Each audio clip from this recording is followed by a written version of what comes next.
Hello, Skitty Bobs fans. It's our regular Friday night 9-ball tournament, or weekly Friday night 9-ball tournament.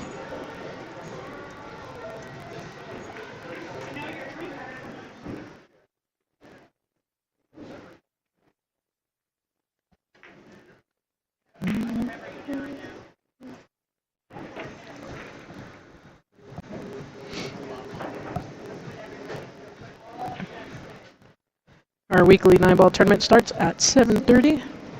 So we got a few more minutes to have players sign up, and it's almost full at 32. I think he's got like two spots left. So we'll be starting here shortly.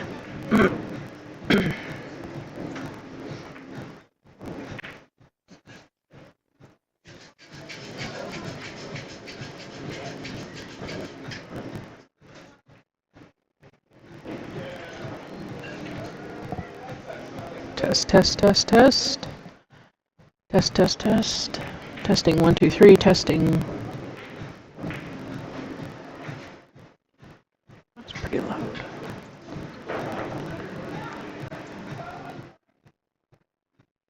Test. Testing.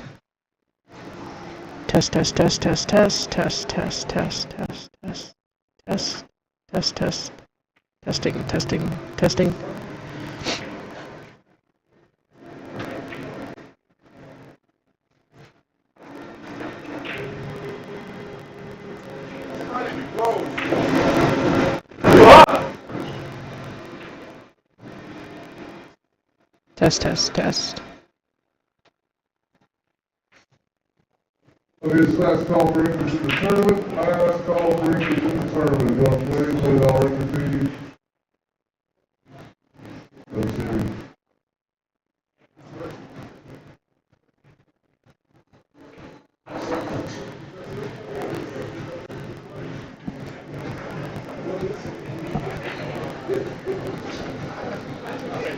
All right, test.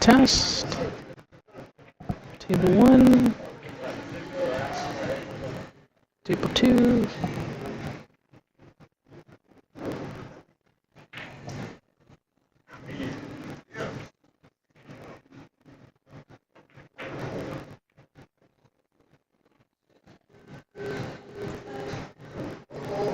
Table 5.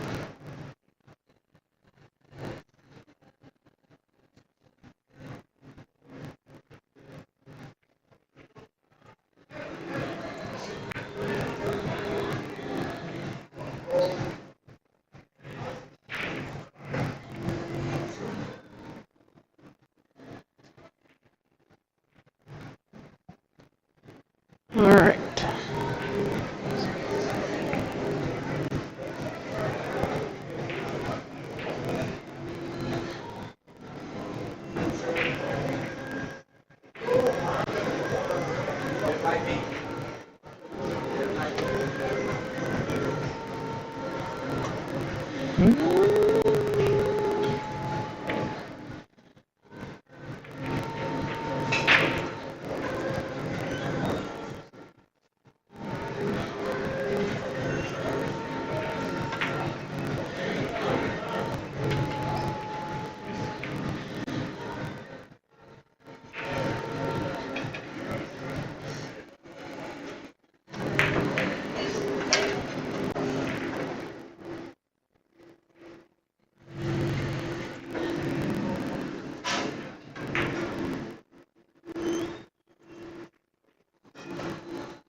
right, test, test, test, test, test. Audio test, audio test.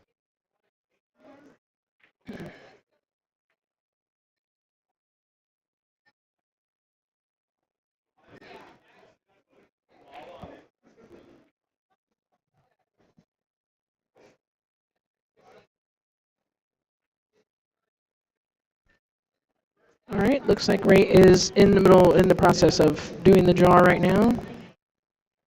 So we should be getting started here shortly. As soon as the brackets are drawn, I will post the link into the chat.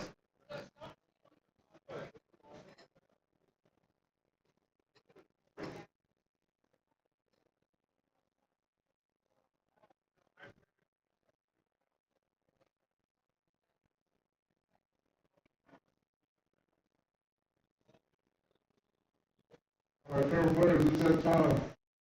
We're playing 9 ball. There's no freestyle rule. 9 does not count the bottom 2 on the break. It's alternating break, crack your own. 54 on the winner's side, raise to 3 on the elimination side. Table 1 is Alex Younes and Ian. Table 2, Lewis, Kim, and Daniel Perez. Table 3, Michael Satch and Liz. Table 4, Steve Cunningham and Jaden. Table 5, McKenna and Carlos Jr. Table 6, Rick and David Sanders. Rick Steinbart, David Sanders. Table 7, Derek and Dave Newman. Table 8, Paige and Justin. Table 9, Matt and Baruch. And table 10, Rick Ware and Sean Thompson.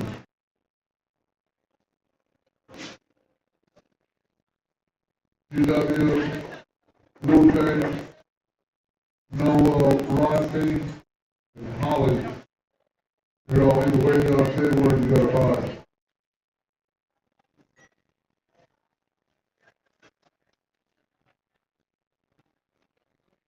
Seth, Steve Nugent, Josh Hatterman, and Ken. You're all waiting on our table or you gotta buy.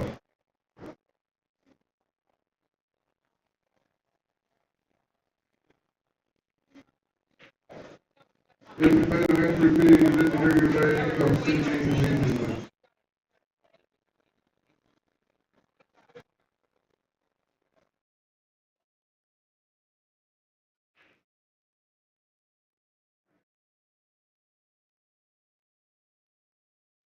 Test, test, test, test. All right, made some audio changes based on some feedback. Test, test, test.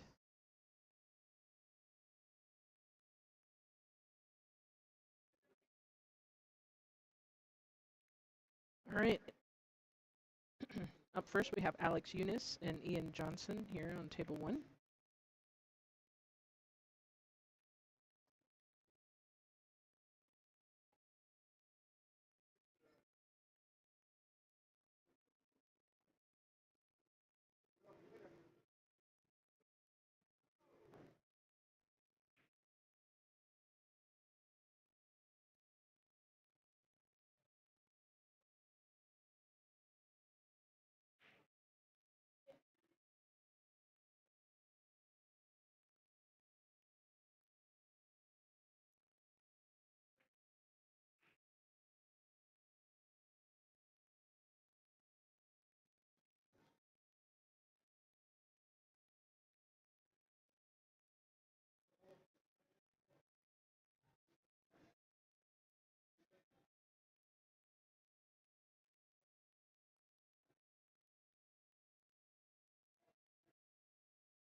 All right, going to put the tournament bracket link to the online brackets, and I will pin this to the top of the chat.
All right, we have the players hooked up with the score, so I can see the score from where I'm sitting. So let me go ahead and update that. There we go.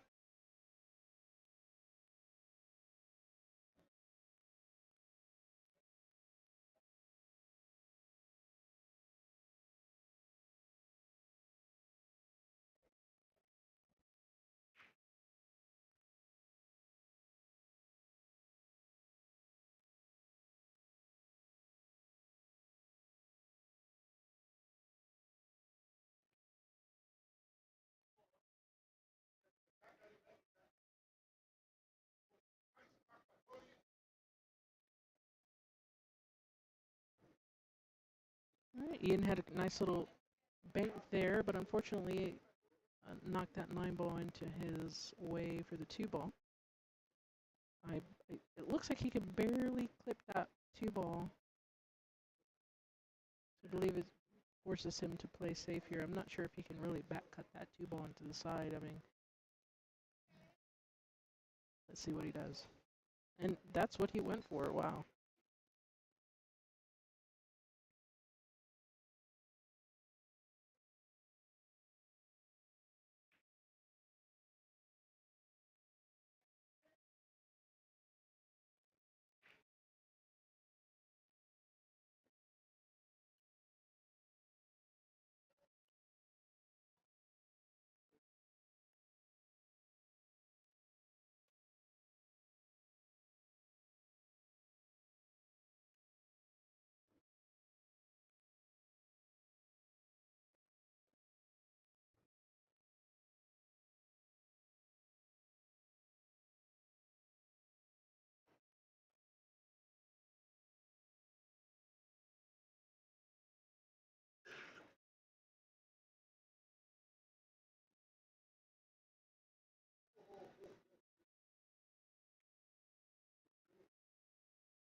All right, so I'm looking up. Alex here looks like his Fargo, he's at a 566, and Ian is a 544. So not too much of a difference here. Alex there chose to make the 5-7 combo. Where I'm sitting at, it was hard for me to tell whether that 5 ball went through. I assumed it did. But now he's got himself cut in the side. Yep. I think it's a good roll with bump shape off that 9 ball there.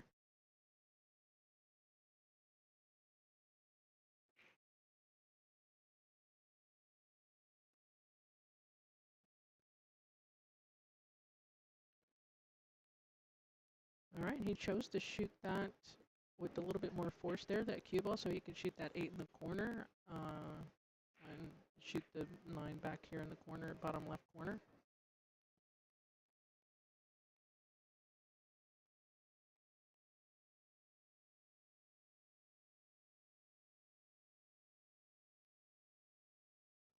All right, Alex makes that 2-0 there.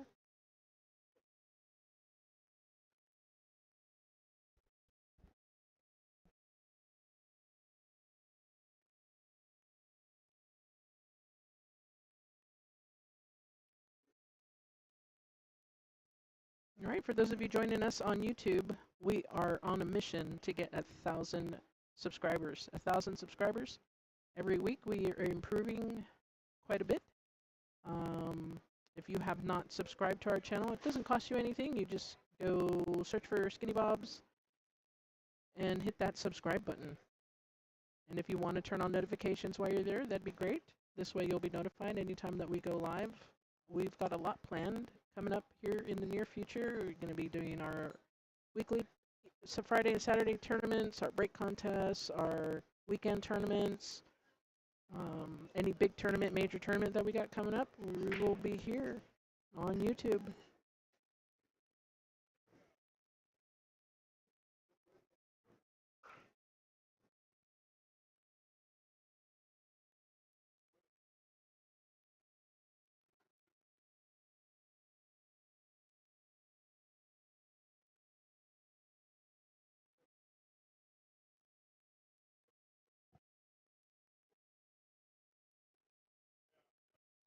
All right, it looks like Alex can see that 2 ball there in the side. And then he's got to leave himself a little bit of angle there for that 4 ball. And he did.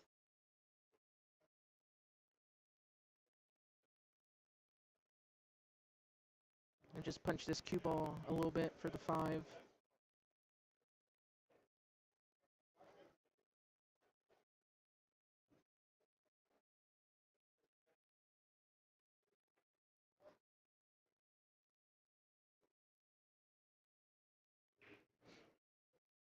Came up a little bit further than he was hoping, I believe. So now he's got that 9 ball to contend with.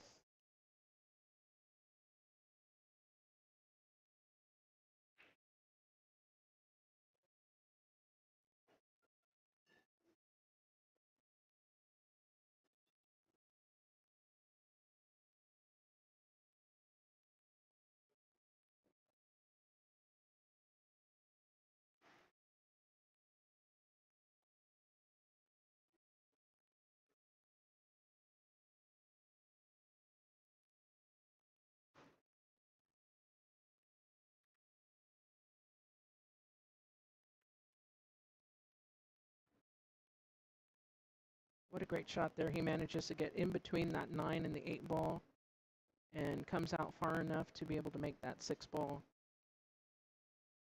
You might want to come in 2 rails for this 8, where he come in 3 rails.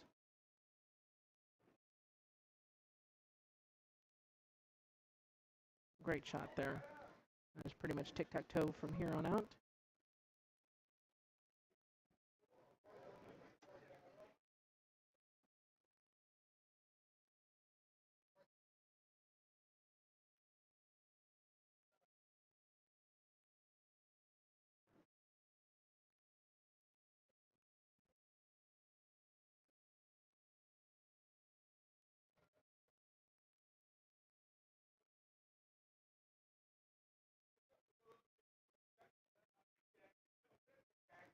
All right, now Alex goes up 3-0.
All right, Ian makes 2 balls in the break. I think looks like the 1 ball and the 5 ball are down. And he does not have a fantastic shot here on the 2 ball. I would assume that he's probably going to choose to play safe here at this time. I mean, even if he tried to make that 2 ball in either of the corner pockets, that cue ball is going to fly. Yeah, he chose to play safe. That's the right call there, and he got a good safe out of it. It's going to force Alex to either jump the ball or kick.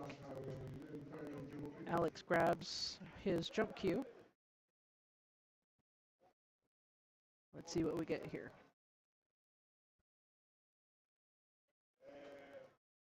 Still getting on this 3 ball is going to be pretty tough. And he almost made it, and he almost got safe. The 2 ball came out just a little bit more. It was a good save by Ian. He's back enables him to get back to the table here.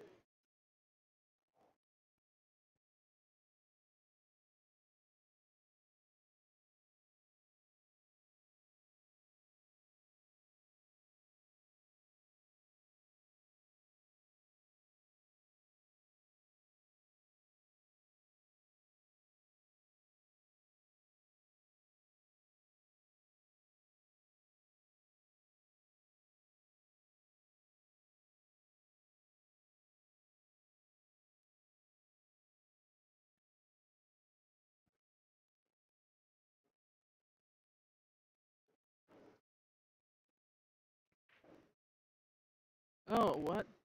That was a great shot, but that pocket said not today, two ball. That looks like that two ball's way in there. Again, we're going to have a really tough time getting back on this three ball.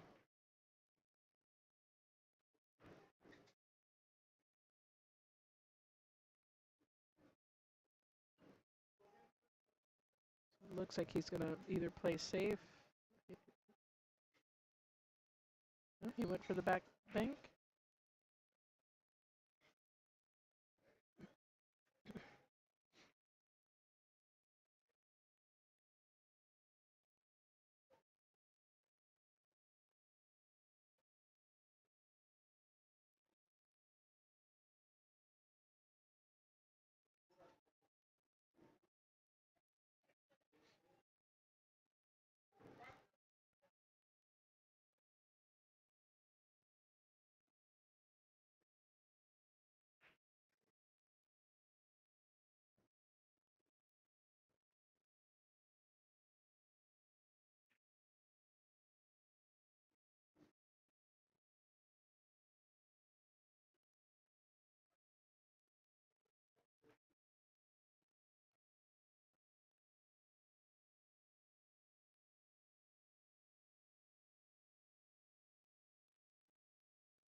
All right, Ian, we got Ian back at the table here with the six ball.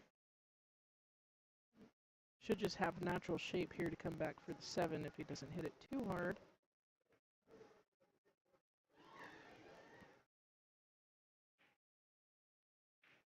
He didn't quite pocket that six ball, but still left Alex behind the nine. I have a suspicion he will get his jump cue for this shot.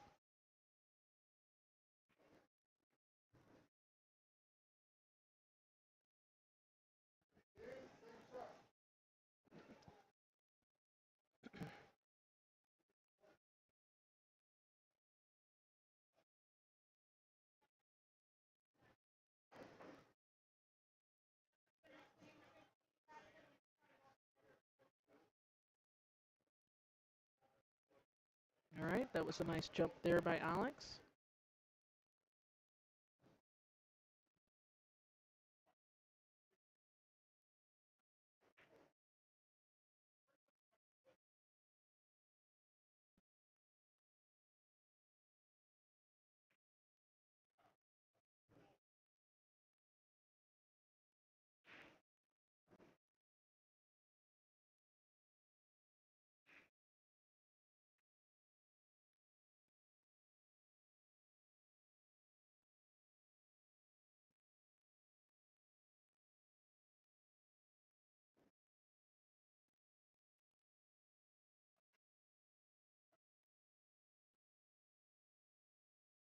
Please do visit and set Maloney to 5.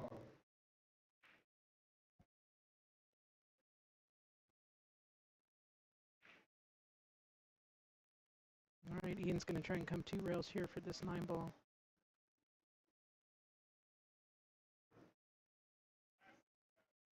He was trying to come below that side pocket there.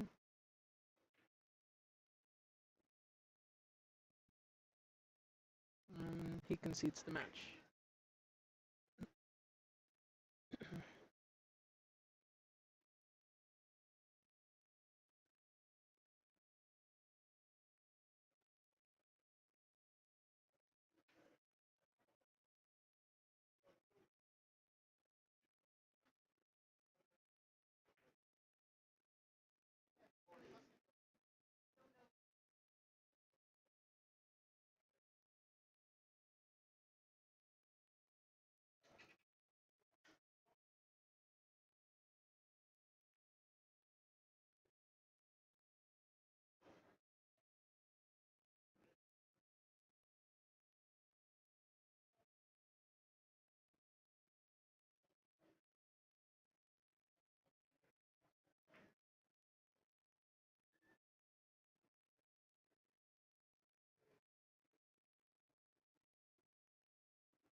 Next up, we have Noah Contreras.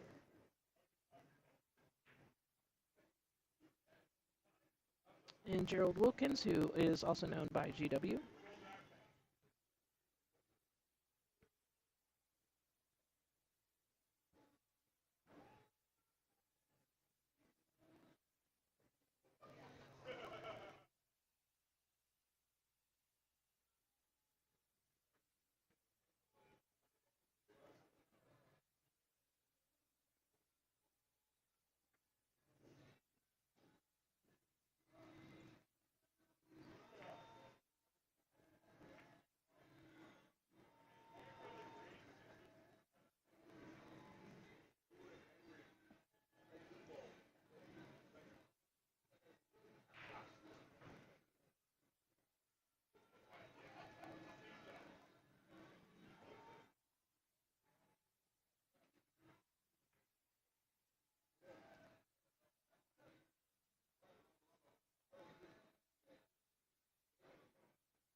All right, GW breaks here. It doesn't make a ball in the bank, but does not leave Noah much.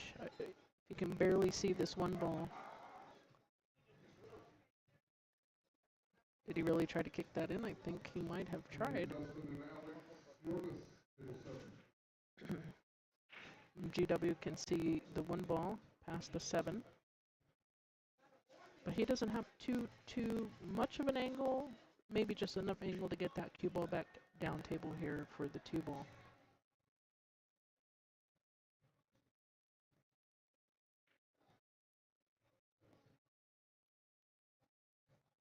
But all this traffic here, a little obstacle there.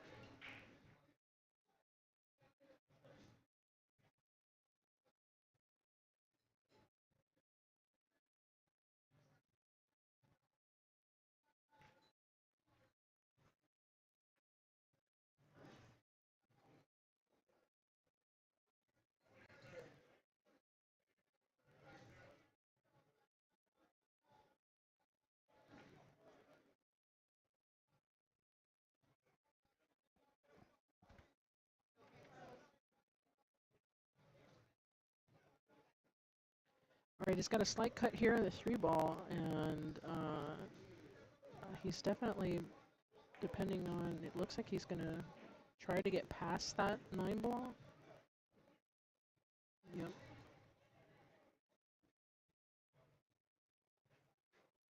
He succeeded there, and he pretty much just, he doesn't look too happy with this shot, but, you know, stop the ball there and then shoot that, you know, take what you leave yourself. You need to guarantee yourself another shot at the table, and that 5 ball is not a difficult shot there with some natural shape to get back on the 6. So, you know, one ball at a time here.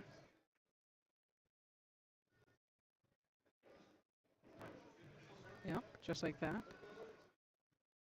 Gotta take what you can get. Not a terrible shot here either on the 5 ball. Like I said, some natural shape here to get back down for or up for the 6 ball. Just don't try to do too much.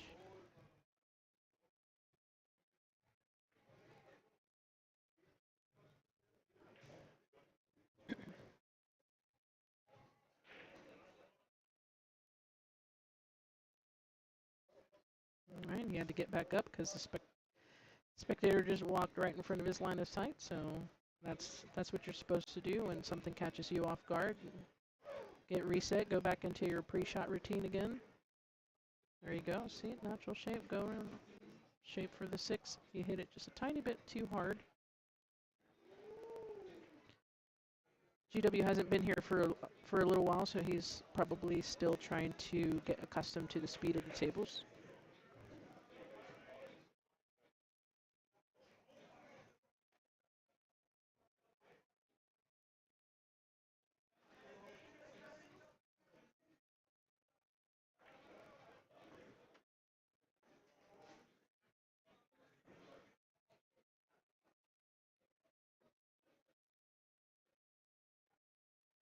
Put a little bit of distance there between that 6 and the cue ball, but it looks like Noah's looking at it like he can see that 6 ball.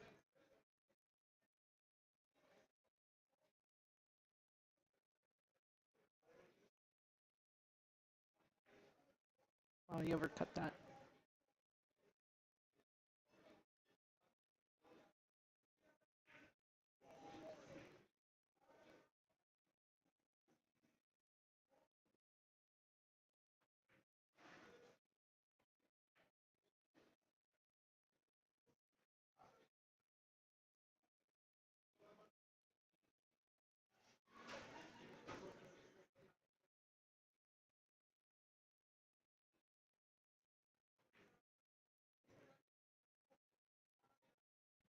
Yeah, again, just overran that ball, but just a little.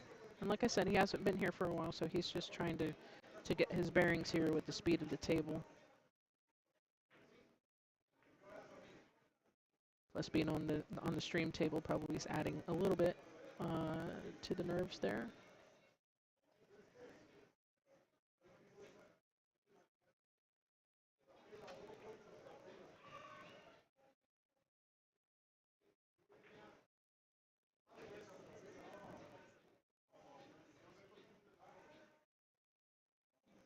got a good little bump there. However, he is on the, I wouldn't say the wrong, he's on the side of the 8 ball that he prefers not to be on. So he's going to leave himself a little bit of an angle, either a sharp cut on that 9, or he's going to probably try to do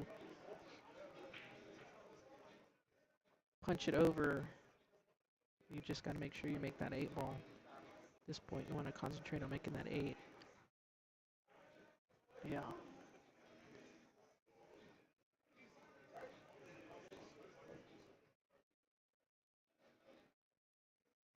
So here I think Noah might choose to go down table, shoot that 8 ball in the top. Oh, he chose to bank the ball. And missed it. Unfortunately, got the roll here and didn't leave GW much of anything.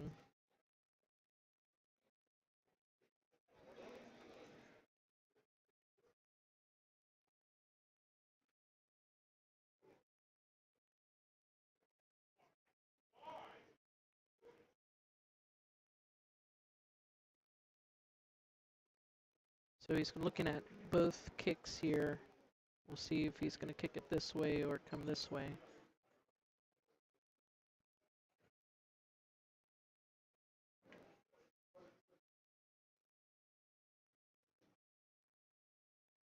He's choosing the kick off the short rail here.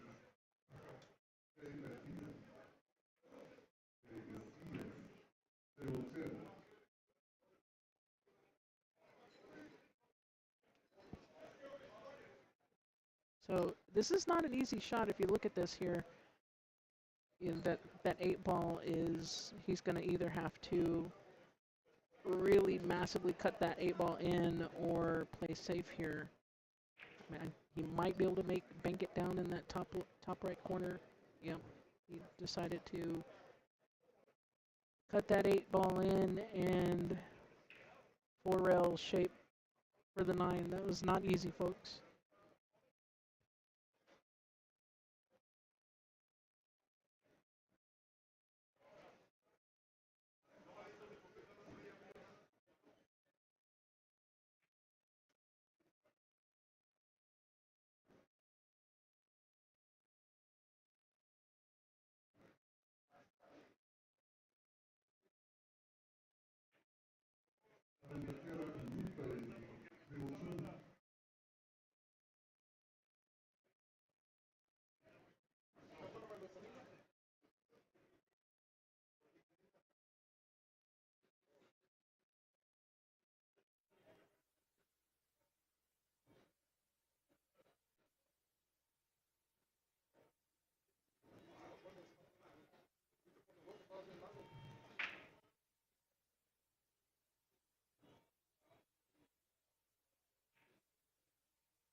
All right, if you're watching from the Austin area, Austin, Round Rock, the Central Texas area, tomorrow we have our 8-ball tournament. Doors open at 10, play starts at 11. It's $30 entry fee. So come on out. It's going to be a lot of fun. 8-ball on 9-foot tables is a lot harder than you think.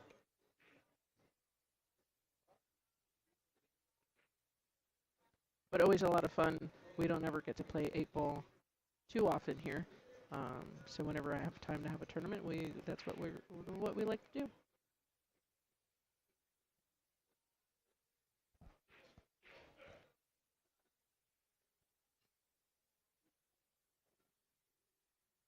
All right, so he can see this 3-ball. I think he's trying to figure out how he wants to get shape on this 4 to get from the 4 to the 5. That 5 and 6 little cluster there is going to prove, and he's going to try and break it out here, but it's not going to work for him.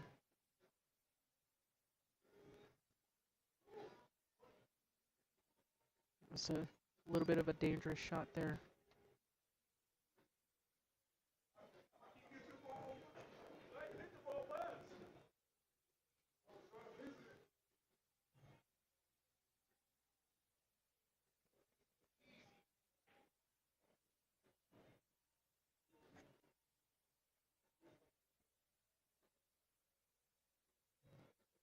Oh, wow. How is that even possible? He missed it on the in and the out. Unfortunately, since he broke up that cluster there.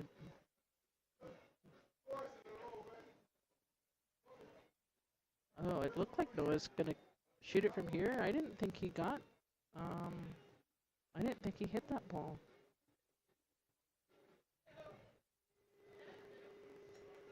What a beautiful safety here by Noah. Really breaks out that cluster. And it's such a tight spot there. Don't think GW can bring out his break cue here, so he's going to be forced to kick at this ball. And while it is possible for him to make contact here, it is not an easy shot. It's a funky angle, yeah. Unfortunately, he missed it and scratched off the 5-ball there.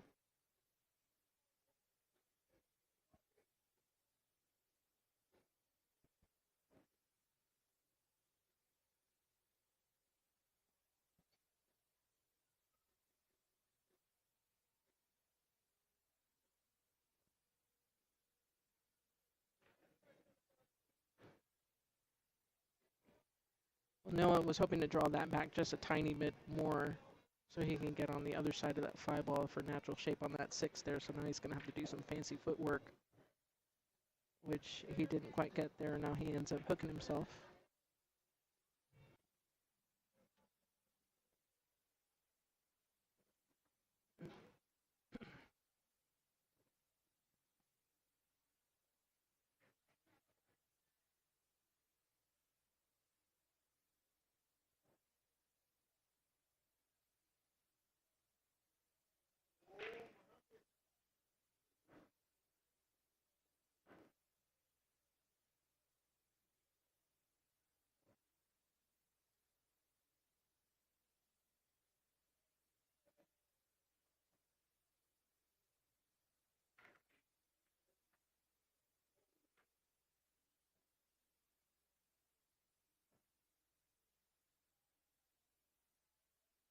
All right, does anybody want to buy tickets for break run contest?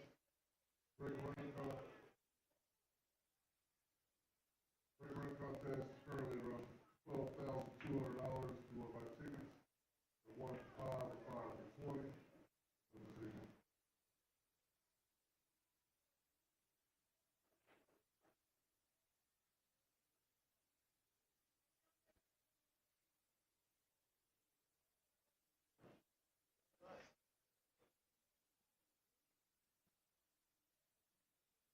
All right, GW's got a shot here on the 7-ball. From where I'm sitting, it looks like he can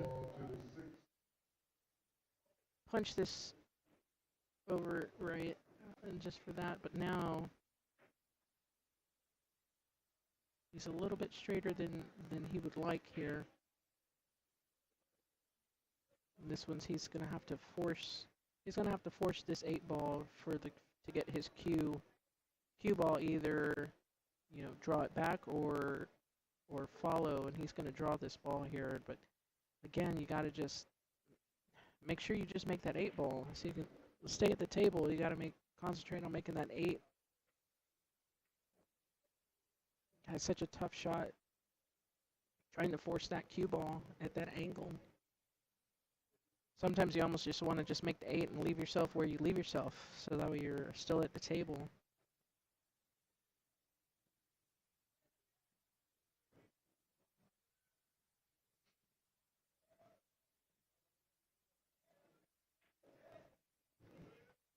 All right, Noah makes that 3-0. Again, tomorrow we have our 8-ball tournament. $30 entry fee. Doors open at 10 o'clock. Matches will start at 11. Again, we'll be live streaming here tomorrow. A double elimination.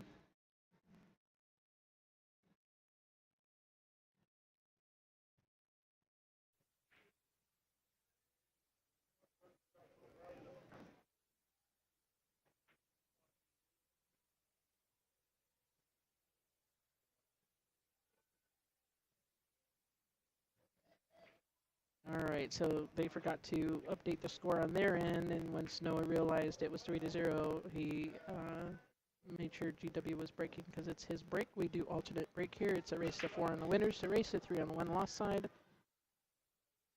What an unfortunate break. It breaks there, scratches while making a ball on the break, and gives Noah a ball in hand here.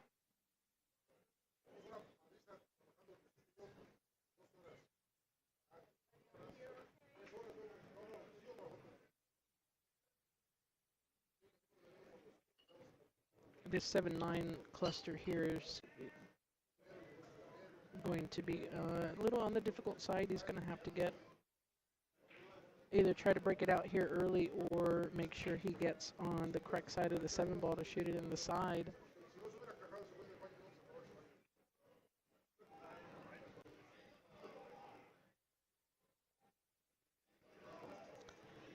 So he left himself a little bit angle. I think he's going to try and break this out here right now. No? Does that 7-ball go in the corner? No, it doesn't. It just doesn't look like he's queuing up enough to break that out. Yeah. Unless he was just trying to play safe there. Wow. And a safe it is.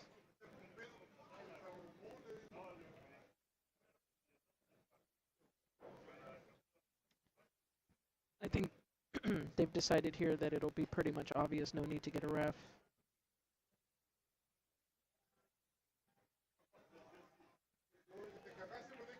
And that was a good hit. And he got a little love out of that.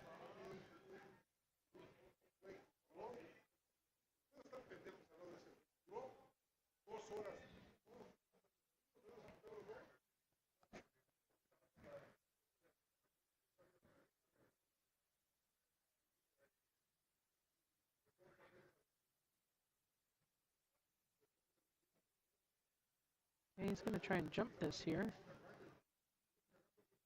with a full cue.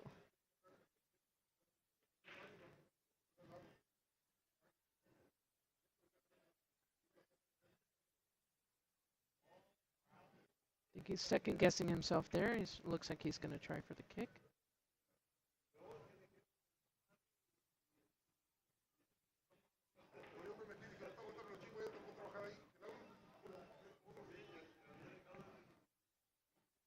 Wow.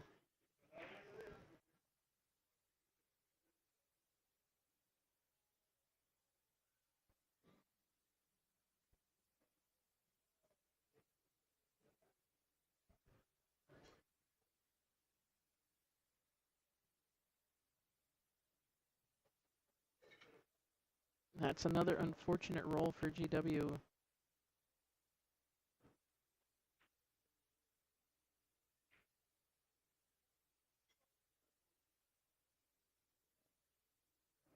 just want to go down there and pull that magic rack off the table.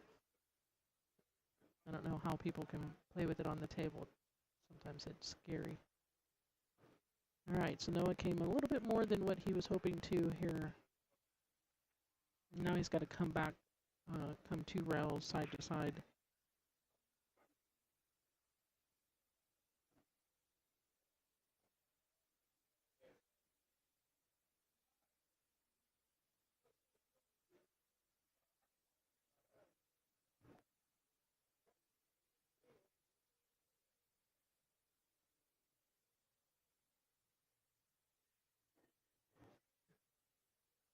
All right, Noah finishes that match 4-0.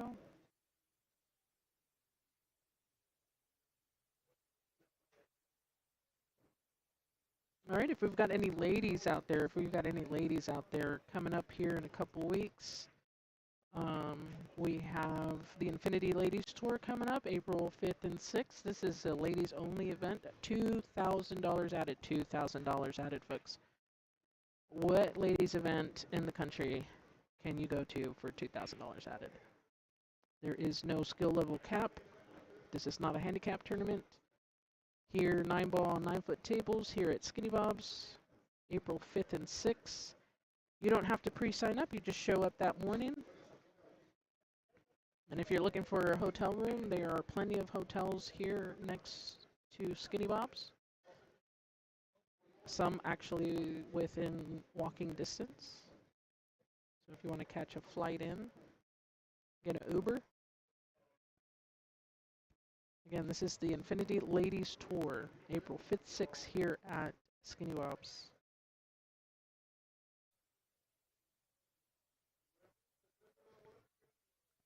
All right, we are waiting for a match to be called here. So in the meantime, let's see if we can scooch on over to table 2 here. We've got Darrow Henry, also known as Lupe, who is a longtime staff member here at Skinny Bob's. At the table right now, I don't know what the score is. He is playing McKenna Sanders, up and coming player also.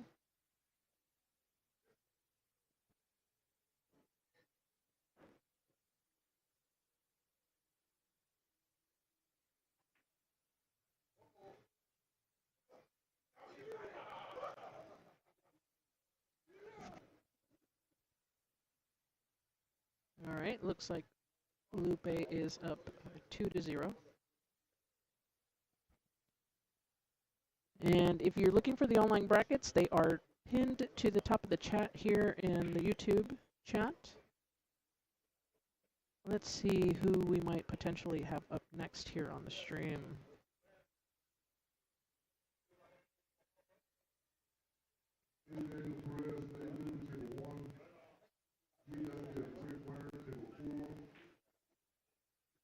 All right, we've got a good match coming up here, so let's get back to table 1 here. And we've got David Newman versus Daniel Perez.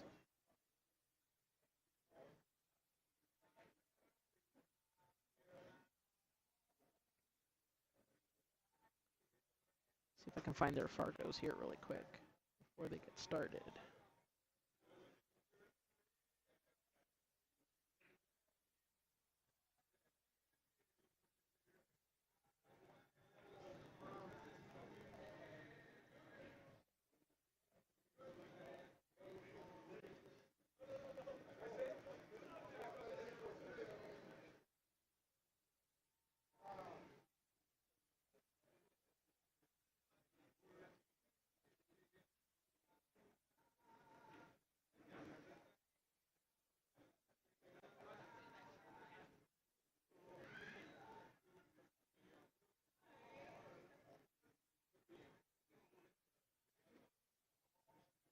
All right, we've got David, who's a 630, and a Daniel, who is a 634. Pretty much identical Fargo rates here. Both David and Daniel are longtime Skinny Bob's players.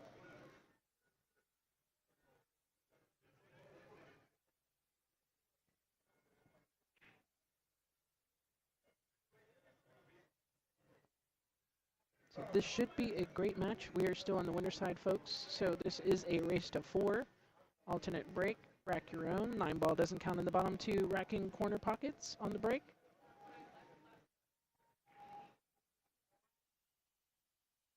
Holly is man 1 and 3. Rodney and Liz, triple 9. Again, for those of you watching at home here on YouTube, if you haven't already, we are on a mission to hit 1,000 subscribers. And we're halfway there. So if you could help us out, hit that subscribe button.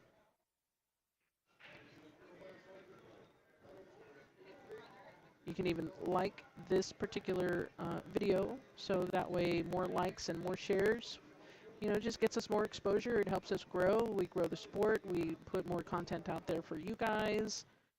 You know, it's a win-win across the board. It's the new thing for pool.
All right, so Daniel breaks here. He makes 2 balls on the break.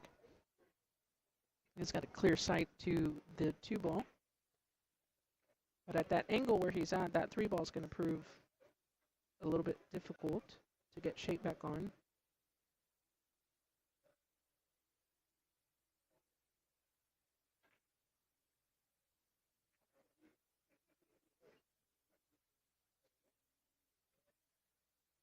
And trying not to scratch it at the same time.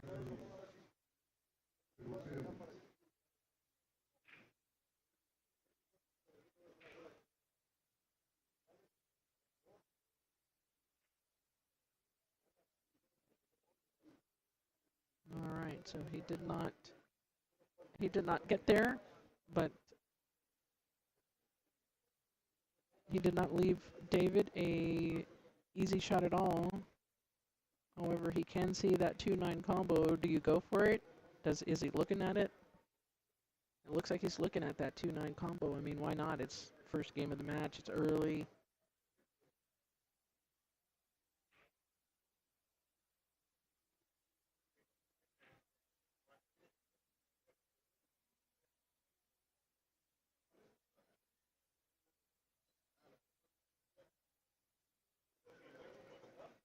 Well, he went for it. He didn't get there, but he got a good little safe out of it here on the 2 ball. So it's kind of like a free fire at the 9.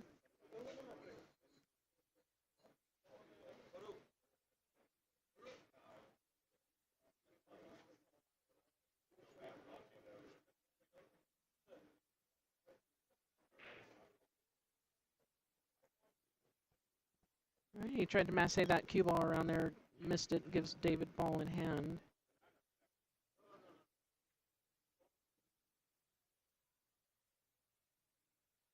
That 4 ball does not go in this bottom left corner pocket. So he's going to have to do some fancy work here to get 1, 2 to 3 ball, and then from the 3 to the 4. Maybe bump out that 4-ball here. I don't think so. Still tough.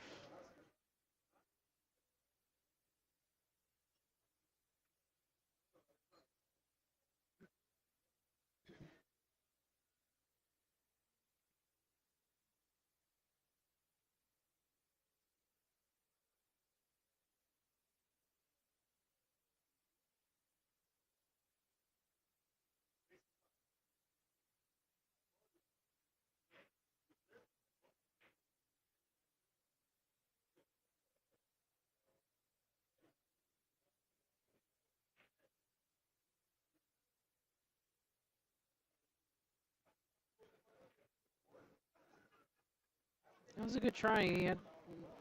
He was able to get on the 4-ball, but rattled that 3-ball out of that pocket there.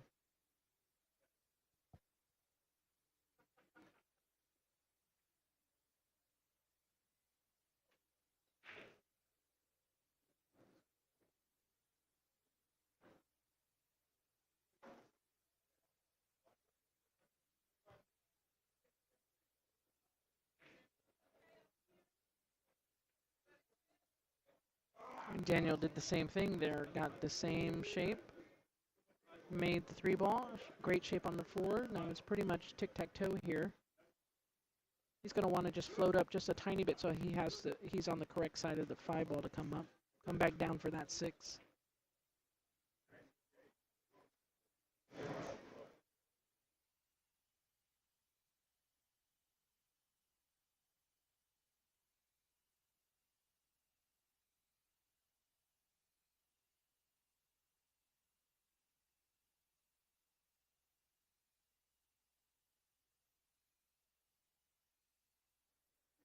All right, he floated down just a tiny bit too far here on that 5-ball. It looks like he's still trying to go for that 5 in the side.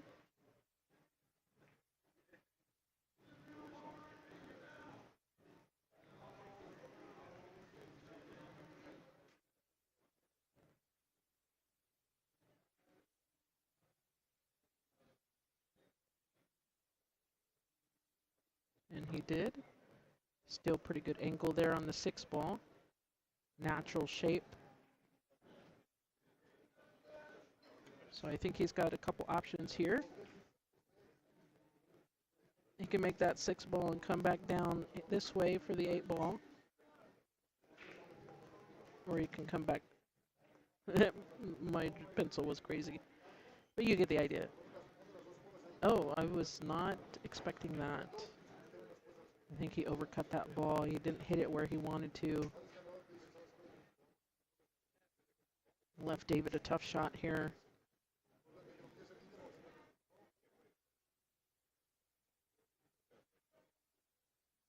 David might actually go for the bank here because safety is going to be just as tough. The bank actually looks a little bit easier if he can just bank this 6-ball back here in the corner. Natural shape leaves his cue ball up here for the 8-ball.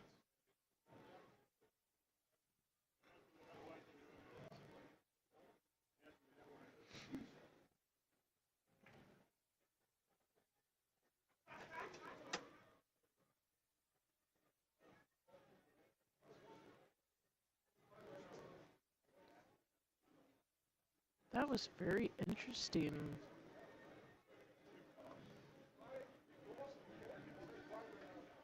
I just was not expecting that at all.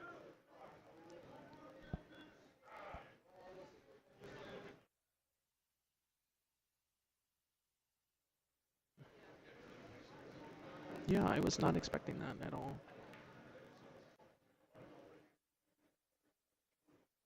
So Daniel should be able to get out here. He might have to stretch just a tiny bit.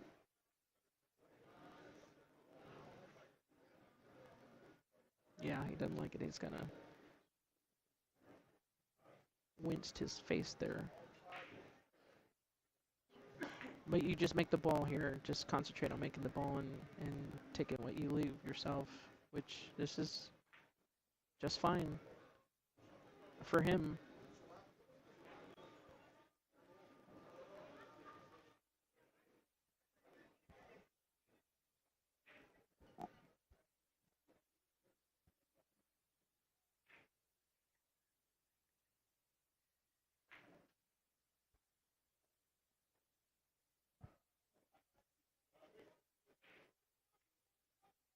right, so Daniel gets up on the board first. See if I can do this right. There we go. 1-0 Daniel.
All right, we are on a mission to get 1,000 subscribers on YouTube, so if you have not yet subscribed to our YouTube channel, we would really appreciate it. Just open up your YouTube, search for Skitty Bob's Billiards, and just simply hit the subscribe button. It does not cost you anything, but it will mean a lot to us.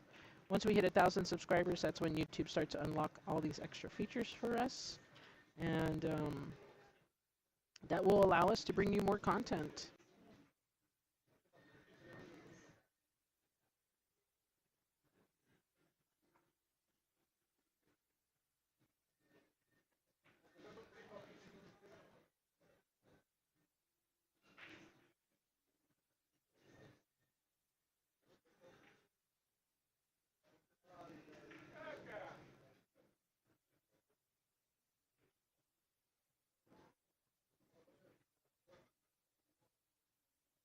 All right, Daniel leaves himself a pretty tough shot on this 6 ball here. Either way you look at it, he's got a tough cut. But I think cutting it in the side is a little bit more of a safer option without scratching, but he is going to go for the corner. Yeah. He is looking at this scratch here if he shoots the 6 in the corner. I mean, you want to stay on this side of the table here for the 7 ball. So he's going to have to jack up, cut the ball in, don't scratch. It's a lot for one shot here. Yeah, unfortunately he got that scratch.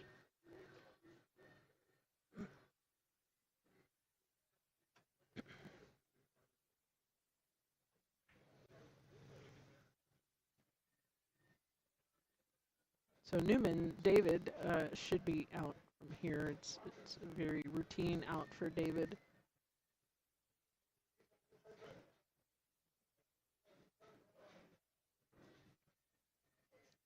He made this little face. He was not happy with that leave there. I think he was trying to get a little bit less of an angle. But he shot that just great.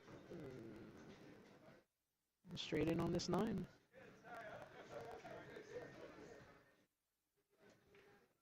And David puts himself on the board, 1-1.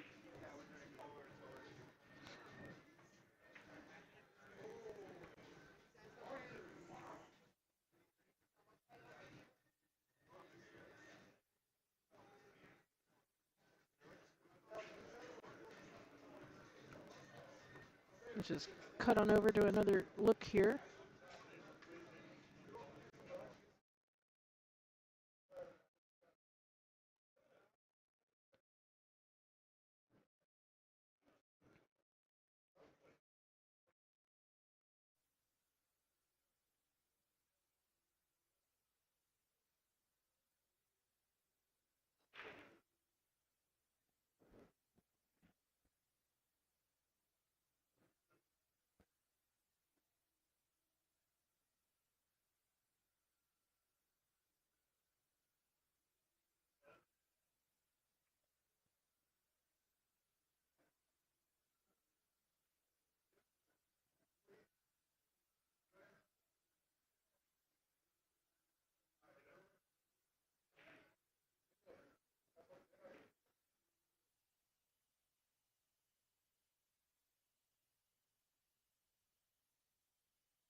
All right, that was a nice cut table on the 4-ball by Daniel there.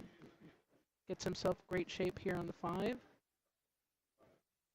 Going to float that cue ball over just a tad for the 6 ball.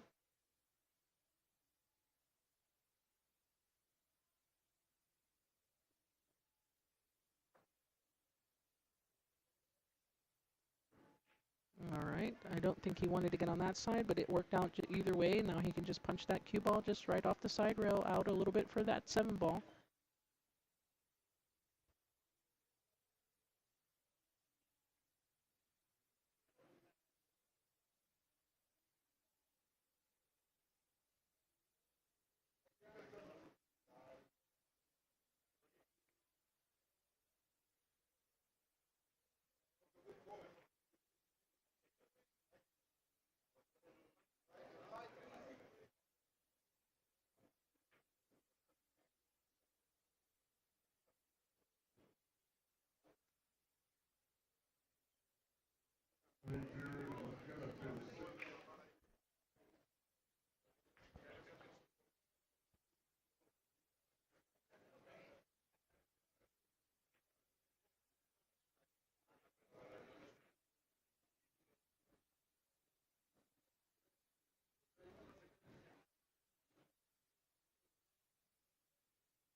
Well, that was a good shot on that 7 ball, but he got just a tiny bit past where he was hoping to get.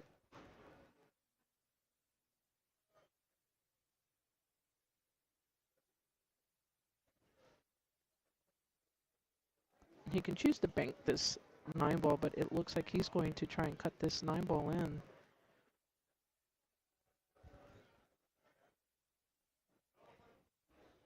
Dangerous part about this shot is that he's got to let that cue ball fly to do that. Whereas a bank shot, he could leave that cue ball in the end row here. Let's see how this fares for him. Great shot there, Daniel. Daniel made a great shot there on that 9 ball. Did not hit it anywhere near as hard as I thought he was going to. So Daniel goes up 2-1. Hey, look at that, it's red shirt day.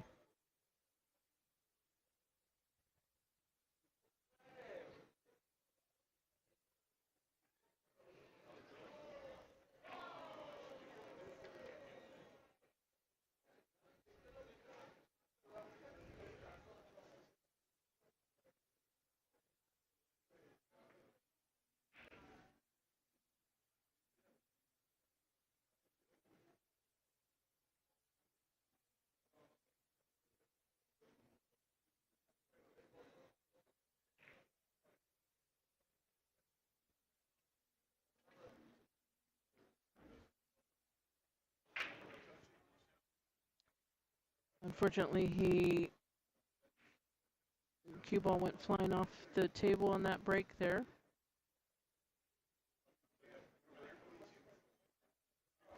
Well, he almost got all those balls past the center of the table. Daniel's going to take this opportunity to go for the 1-9 combo here, folks.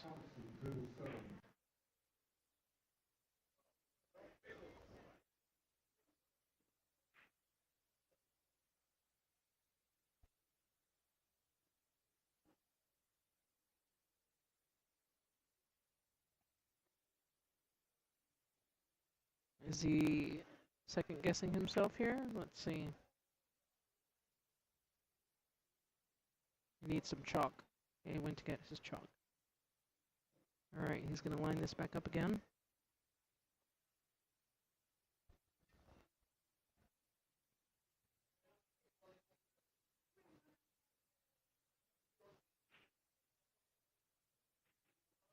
And there he went.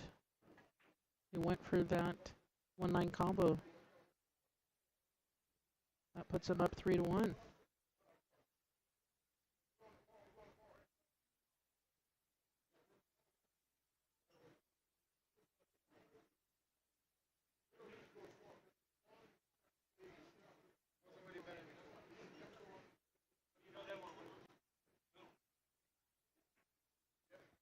All right, let's see if we can see that again. We're testing out some new features here on our live stream. And this makes that 1-9 combo nice.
All right, Daniel makes 2 balls on the break here. Can he see that 1 ball? No. Well,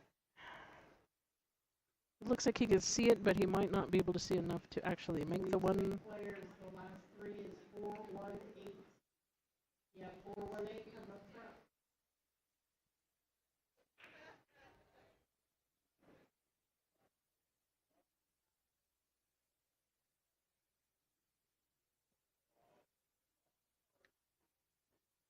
Maybe he might have enough to see it.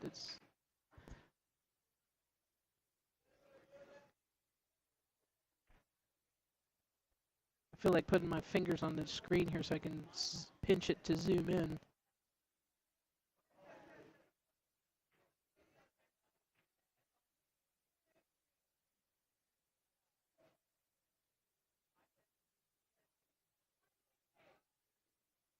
Well, he could not see it and decided to go for it without doing a rollout, which probably should have been a better shot there, but I'm not at the table. Yeah, that was the first shot after the match, after the break. He could have chosen to roll out, but he did not. So with David getting the ball in hand here,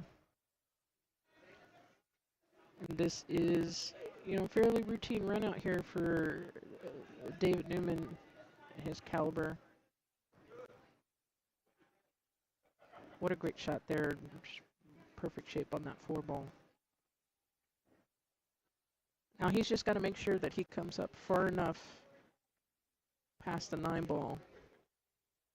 He wants to get somewhere past here, so that way he can hit that 5.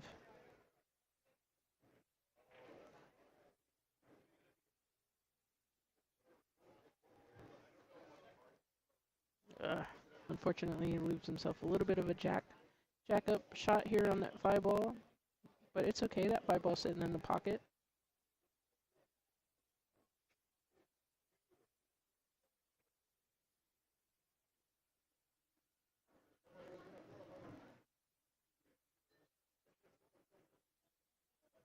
He got some love there. Or did he? Oh no, did he get there? I don't think he can see that. That's what he's checking. It looks like maybe he can barely see enough of it just to make it.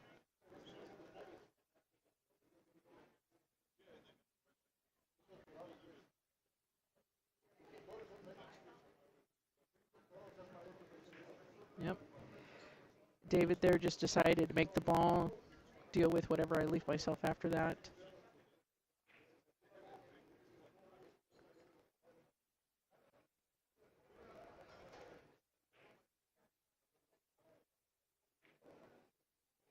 So I think he's looking to see if he can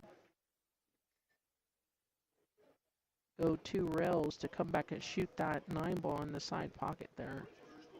Or 3 rails, I'm sorry. 1, 2.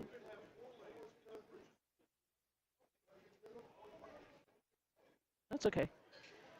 He didn't quite get where he was. His facial expression shows that he wasn't thrilled with that, but he's still at the table. This is a completely makeable shot for Newman. I'm sorry, we don't really call him David. We just call him Newman.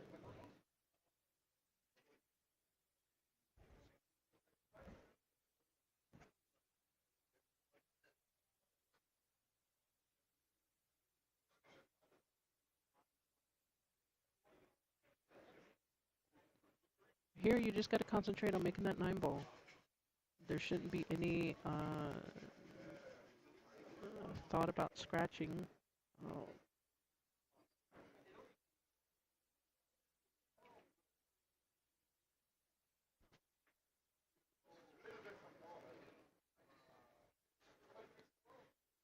So he missed that 9-ball. Didn't leave Daniel a great shot. I mean, it's completely makeable. It's not a gimme. It's not an easy shot at all. It's going to have to be just concentrate here. Another shot. Just concentrate on making that ball.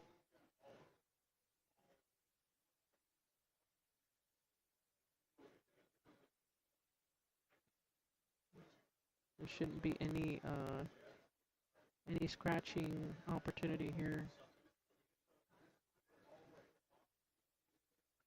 And leaves David pretty much a lot of the same thing. However, this is a little bit more of an easier bank here for David.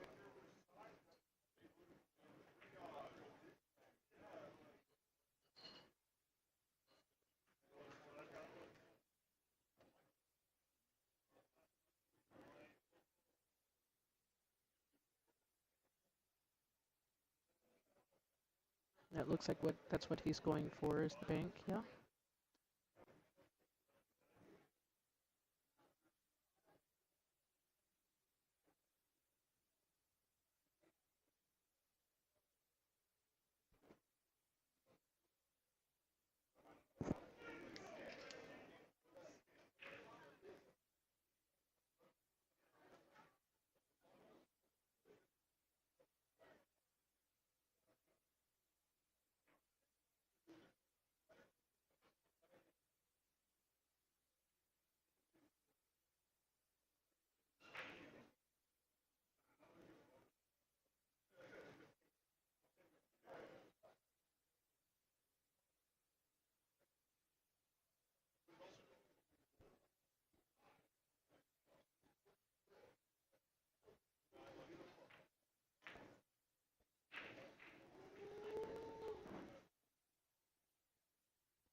All right, cue ball ends up down here in the bottom rail of the table.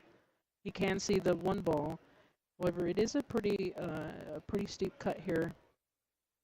And with that two ball down there as well, he's going to have to, not hit it with too much force. But then you risk not making the ball. So here's another shot where I think maybe you just make the ball and take what you leave yourself. And that was unfortunate. You can still see that two ball slightly, enough to play safe.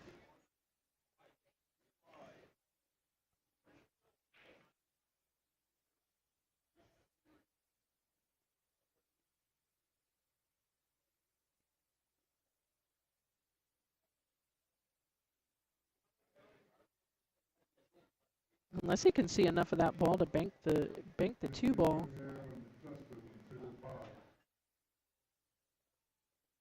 Doesn't look like it from here, but from where I'm sitting, it's tough to tell the angle. Yeah, he can see enough of that. Perfect. What a great shot there on that two ball. Natural shape there for that three. It looks like it does go past the six ball.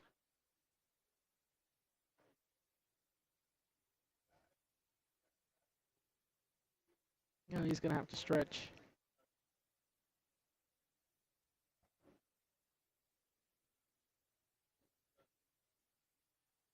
He's digging in his case. Going to pull out his extension.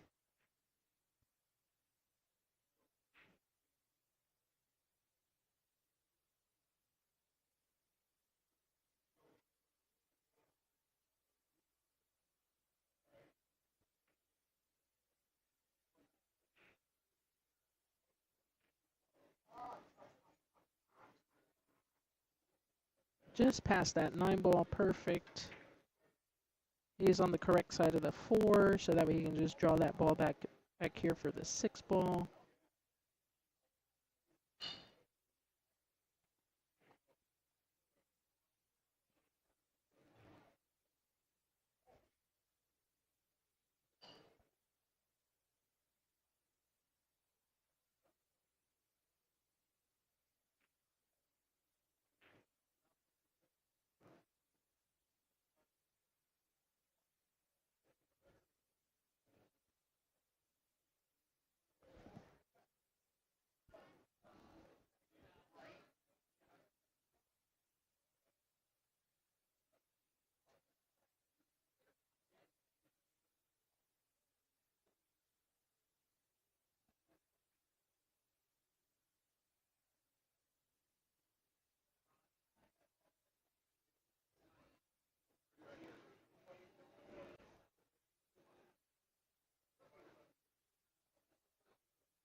And that was a tough shot. I wasn't sure if he was going to come in between the 8 and the 9, or if he was going to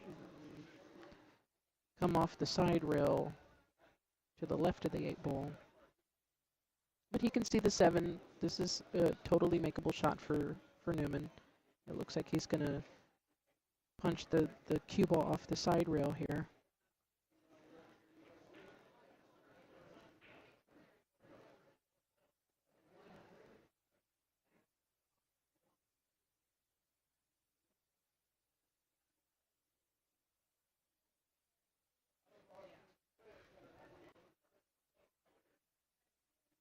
So he can choose to go 2 rails to shoot that 9 in the same side pocket. I mean, he's really got a lot of options here.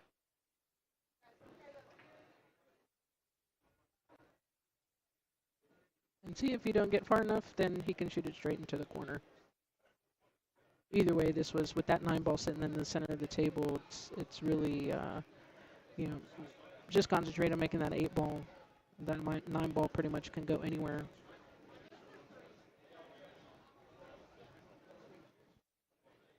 Oh, he's still going to go for the side pocket.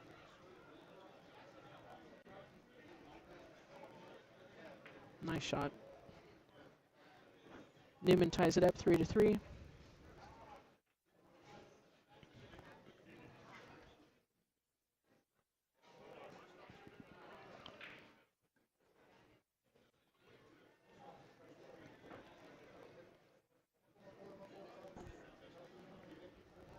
Again, tomorrow is our 8-ball tournament. Doors open at 10. Play starts promptly at 11. Just show up tomorrow morning to sign up.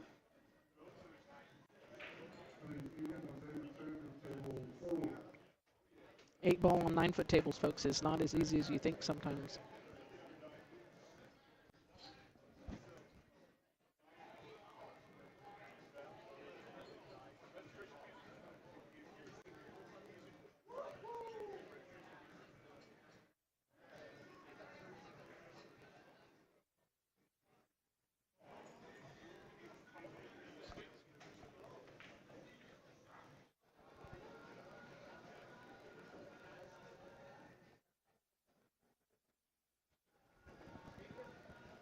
It's already 9:15, so in about 45 minutes, we're going to be drawing a ticket for our break contest, which is at $12,200. $12,200. All right, Daniel breaks here, does not make a ball on the break.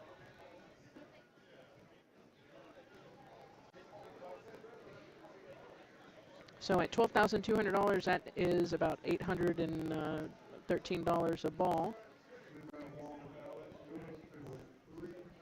$813 a ball break contest at around 10 o'clock-ish our time, Central.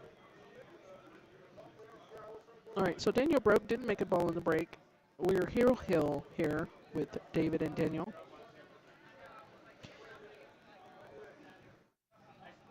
And it looks like that 1 ball, if you hit it absolutely freaking perfect, it will go.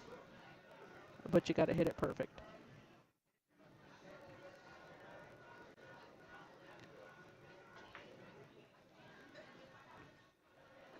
And that was the nature of that ball. It was just literally, you had to hit that ball perfect for it to fall. And it might have fallen if it wasn't hit as hard. It didn't even look like he hit it hard, but it was a little too hard for that pocket there at that angle.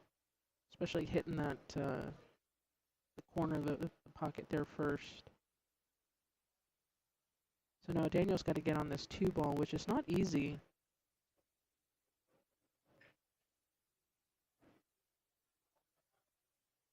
Yeah, he came a little bit too far from where he was planning on going, but that 2 ball goes straight down there in that top right corner pocket.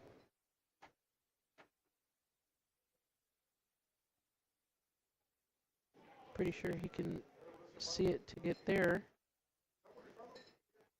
But that doesn't leave him much to get on that 3 ball.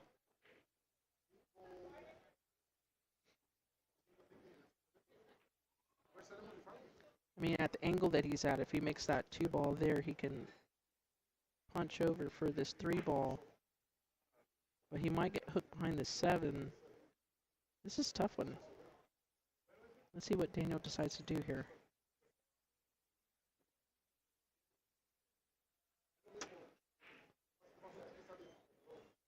like he's putting a little bit of draw on this ball.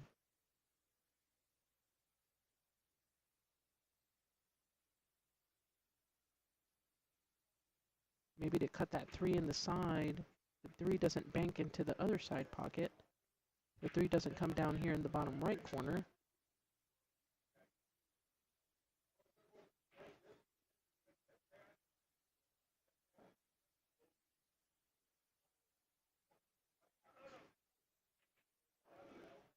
Yeah, that's a danger too. Another when you gotta.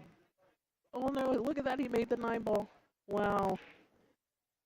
He made the 9 ball.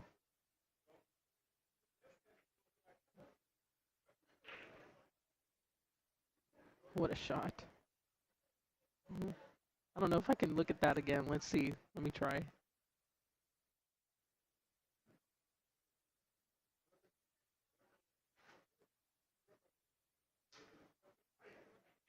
No, I missed it.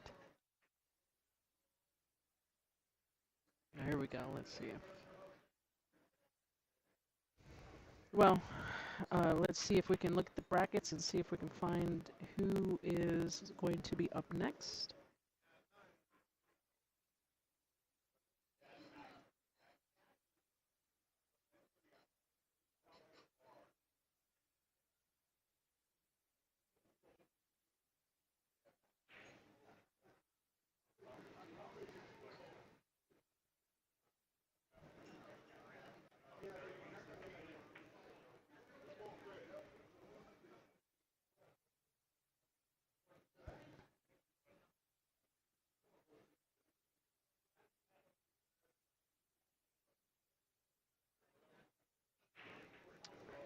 Well, it doesn't look like there's any matches to be called on this table at the moment, so let's see if we can move on over to table 2 here,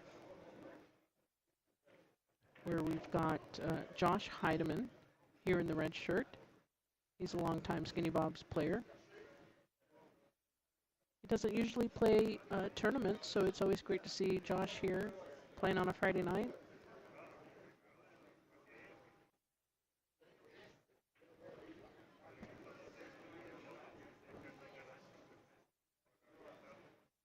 His opponent is fairly new player Seth Maloney.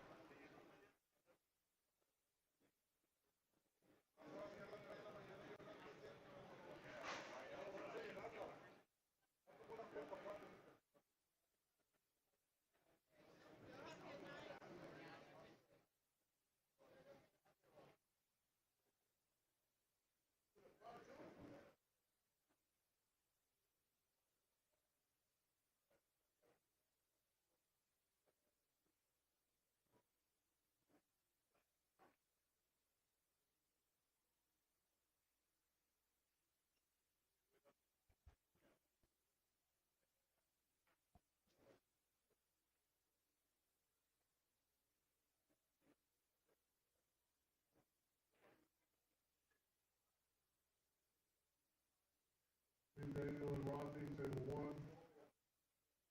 1. All right, we do have a match on table 1. Let's get back to it. We're going to keep with Daniel Perez here and Rodney Jones. So Daniel Perez and Rodney Jones.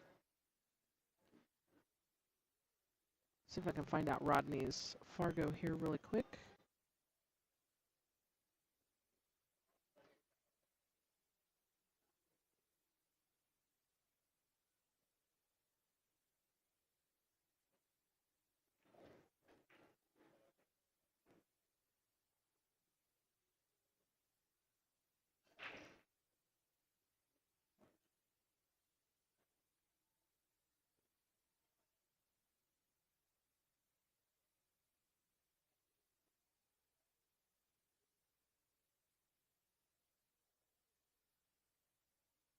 All right, this is still a winner side match.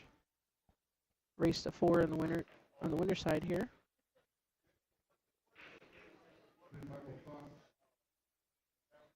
And Steven at table 8.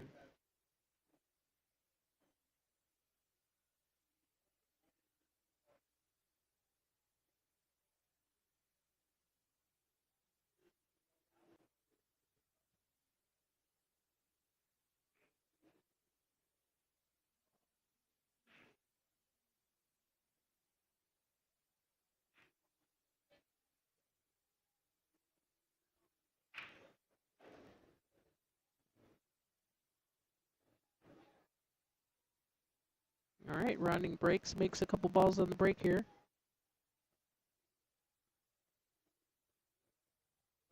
He can see the one, but it's a fairly tough shot. Rodney is also a longtime Skinny Bobs player. He's going to choose to cut that one ball in the corner, come up for this 2 ball. Unfortunately, he nicks that 4 ball on the way, so it doesn't quite get where he was hoping to get. Now he's can see that 2 ball, but he's tiny hook, so he's going to choose a kick at that and gets a good roll there.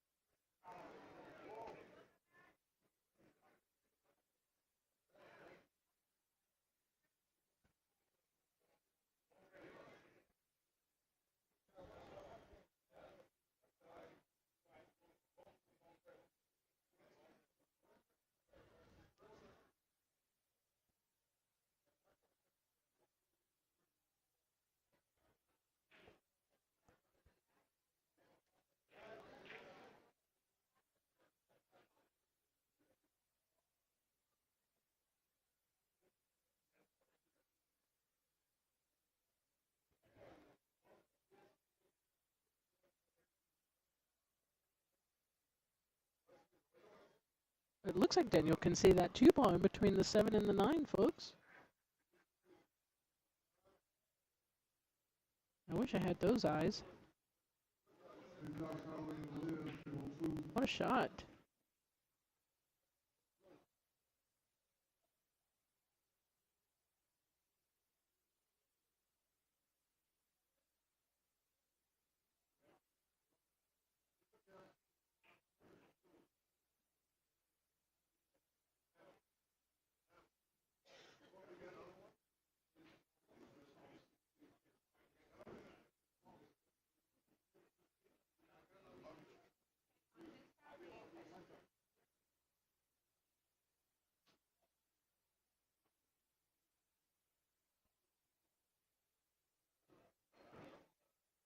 All right, that was a great shot on that 4 ball. He had a little bump shape there for the 6.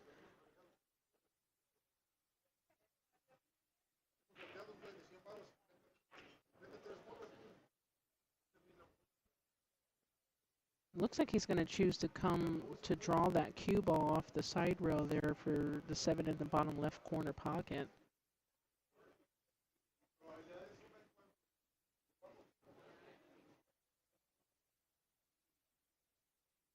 Because of the reach there, he didn't quite hit it as hard as he was planning to. So now he's got a severe cut here on the 7 ball in that same corner, or he can choose to bank it, or he can choose to play safe.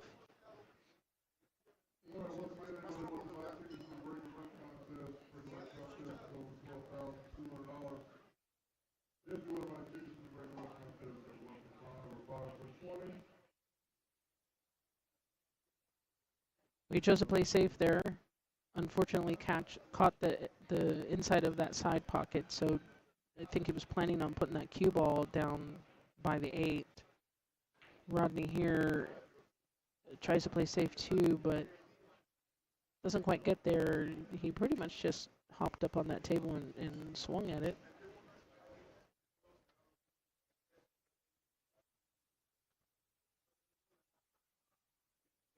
He is a pretty fast shot.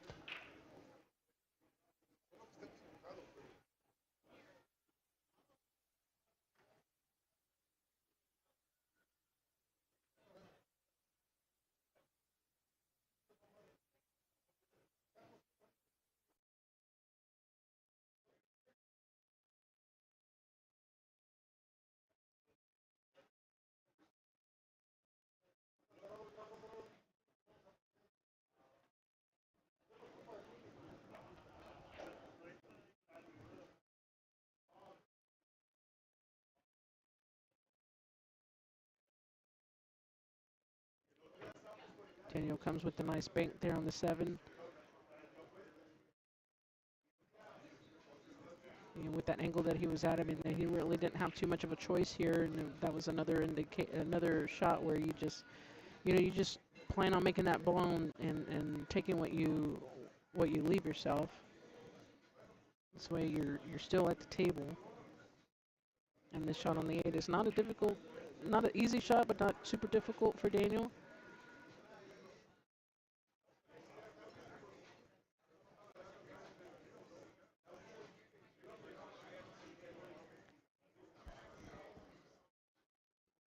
He lifted his head right before he shot there.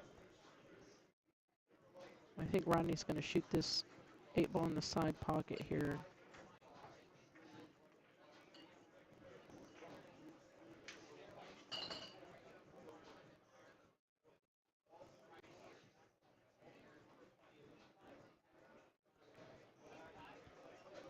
And he makes the 9 and gets on the board first.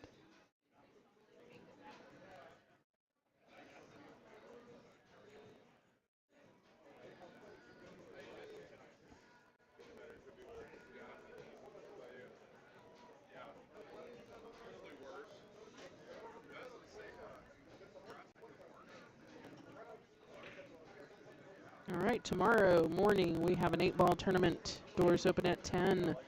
Matches start at 11 sharp. You don't need to pre-register. Just show up tomorrow morning. $30 entry fee. We'll be here same time, same bat channel. Make sure to subscribe to our YouTube channel. And if you want to turn notifications on, if you turn on notifications tomorrow, you'll automatically just get a notification as soon as we start streaming live on YouTube. So come on out, hang out with us.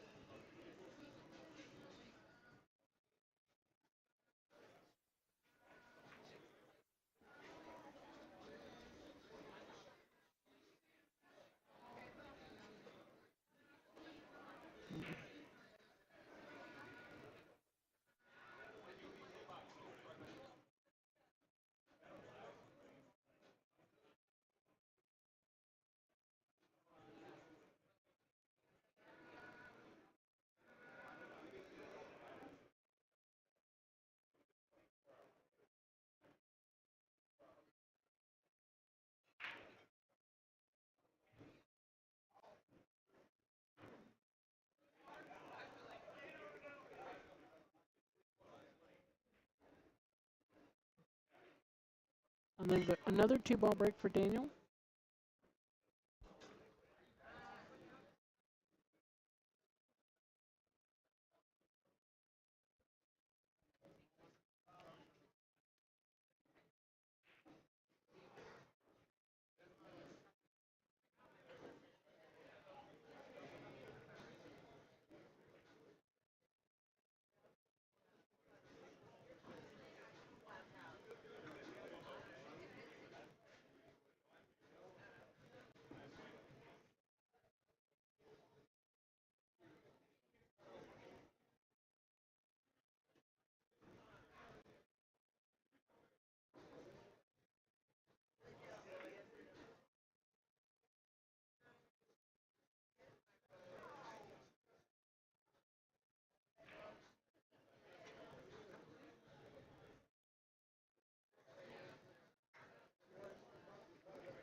Rodney tried to cut that 2-ball in there. He almost got there.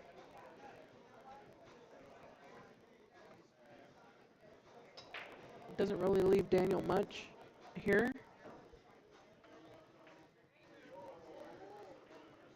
Looks like he's going to go for the safe. No, is he going for the 2? He is.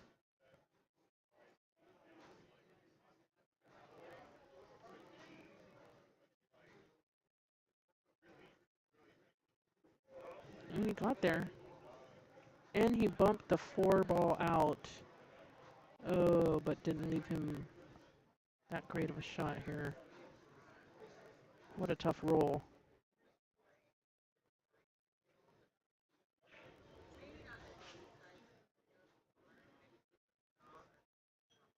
gonna bank the ball. Maybe. Gosh, this is tough. Yes, what a great bank. Oh, and another tough shot on the 5.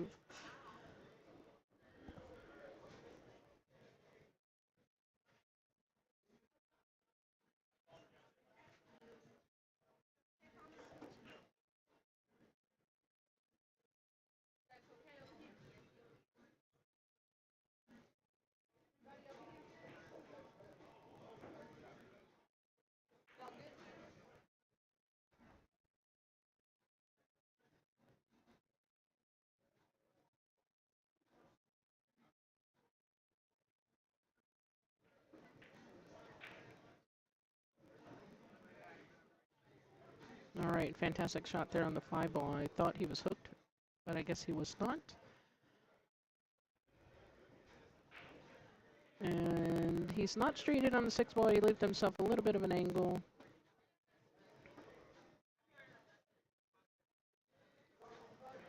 Which he's deciding to draw the ball. Stop it. There you go. So here, that was a shot again. He just ensured that make the ball and take what he leaves himself. Some people probably would have tried to push that cue ball 2 rails.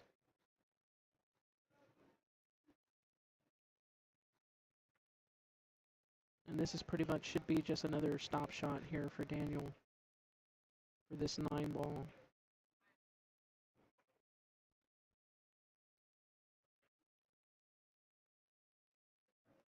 Came out a little bit too far.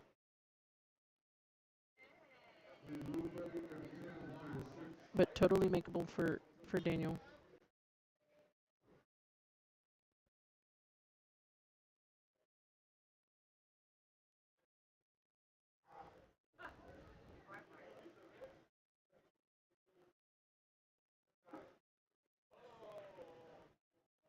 Nice shot there.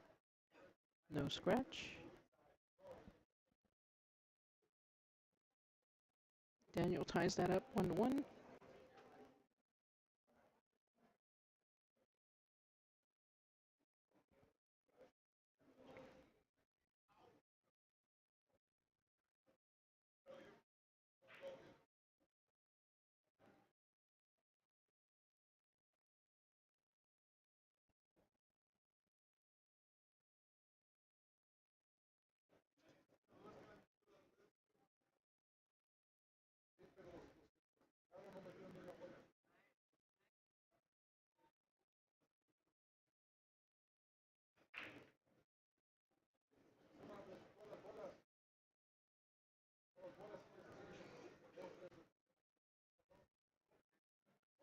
All right, Rodney has a ball on the break here, but not a great shot here on the 1 ball.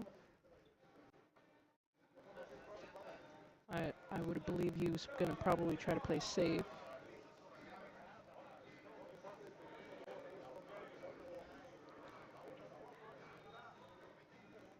He's trying to take a peek at his work there, but he did not seem thrilled.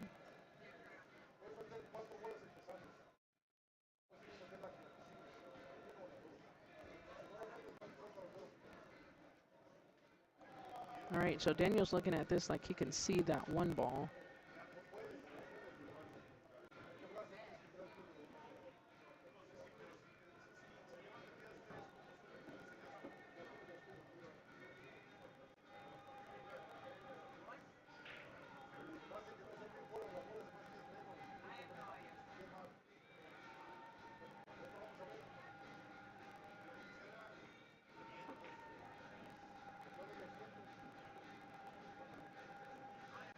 And he did make the 1.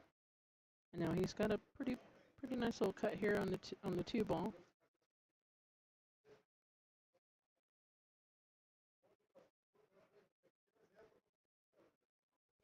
Almost inevitable to run into that 9 ball there.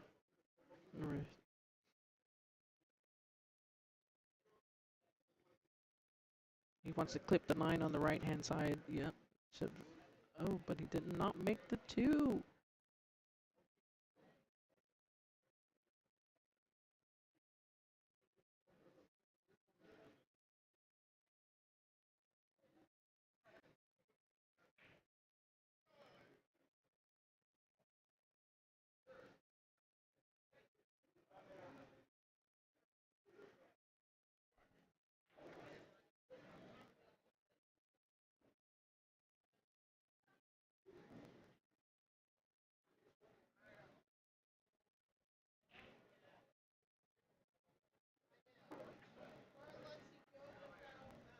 All right, Rodney used the hand shoe forward extension there on that shot.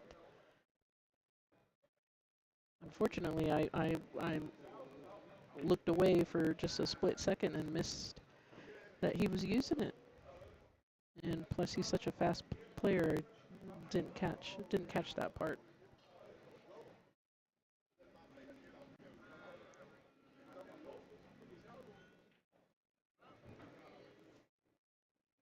The hand shoe forward extensions are pretty kind of cool. It's an extension that you put on the top of your cue on the shaft over the tip. So instead of an extension on the back of the butt of your cue, you add it up to the top. This way, you are still holding the butt of your cue in the same spot that you normally would. You're still bridging your cue the same part of the shaft that you normally would, so it doesn't feel awkward. It's kind of pretty ingenious, and we are the official seller for the forward extensions here in the Austin area. So if you're in the area and you'd like to get your hands on one, just come on by. We've got plenty. They're $100 with no tip. This way you can put whatever tip you want on it. So that way it feels like your regular cue. Or we sell them with tips for $125. So Rodney goes up 2-1 there.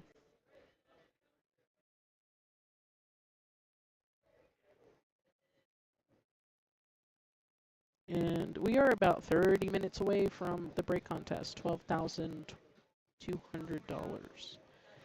It was pretty high up. It was about over 18,000. But David Newman, who was on the stream a little bit ago, snapped it off for about $4,800 a couple weeks ago.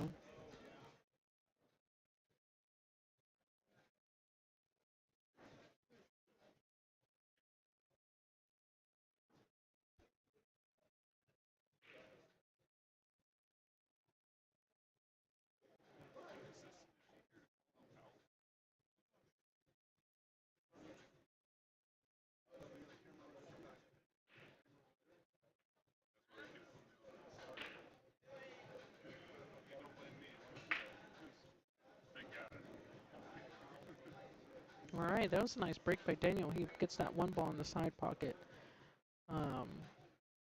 Makes two balls here on the break. You can see the two ball, it's not great.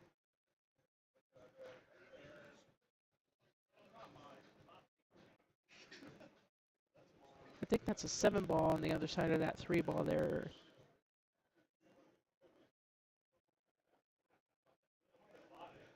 So getting from that 2 to the 3 is going to prove to be a little on the difficult side.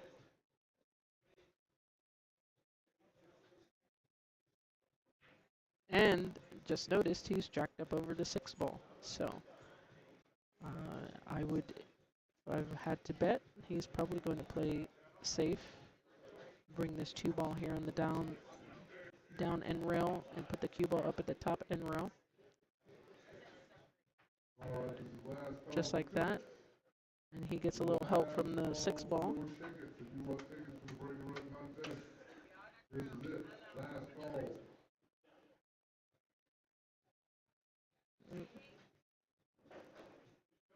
Rodney could see a sliver of it, so he decides to play safe right back at him. And I believe he does not get there. It looks like Daniel can see that 2 ball. However, it looks like he's pretty straight in there. I mean, he's going to have to do a little bit of fancy footwork here to get back up on the 3 ball.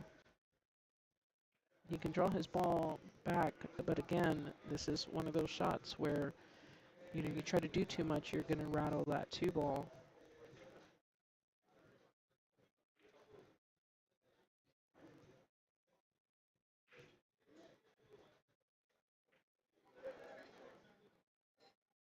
Yeah. So he does make that 2 ball, but leaves Rodney a shot on the 2 with enough angle here to get back down on that 3 ball. What a fantastic draw there.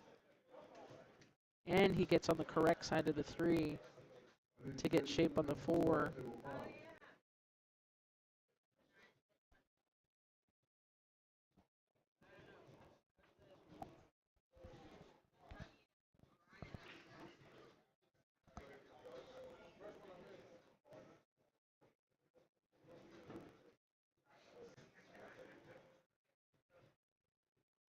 All right, this looks like it's just, we're going to change side pot. Oh, well, I thought he was going to shoot that 5 on the side. I guess not. He's perfect shape for the corner. And then again, shoot this 6 on the side, 7 on the side.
All right, Rodney left Daniel back at the table there, so Daniel has this opportunity to tie up the match 2-2.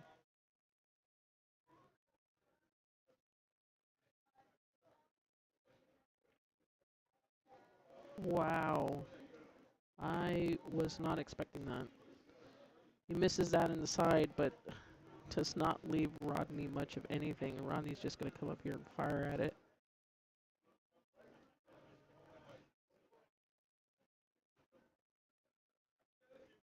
And then concedes the game.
All right, he gets a ball on the break here, but doesn't see too much of that one ball.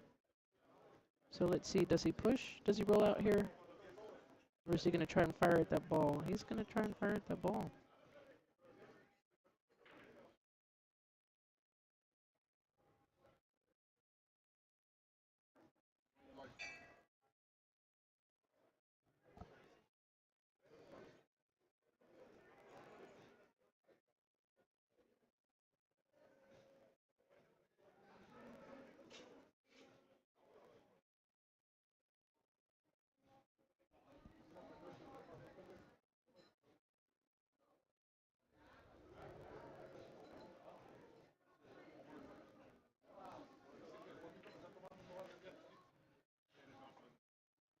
All right, Daniel tries to play safe here. And I think he gets there. I don't think Rodney can see that between the 4 and the 9 there. Rodney's going to pulling out the old jump cue.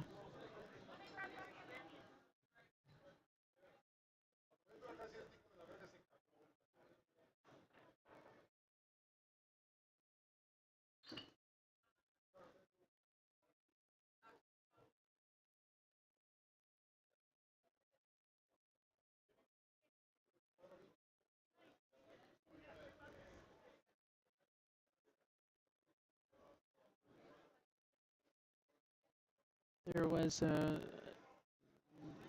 not sure exactly what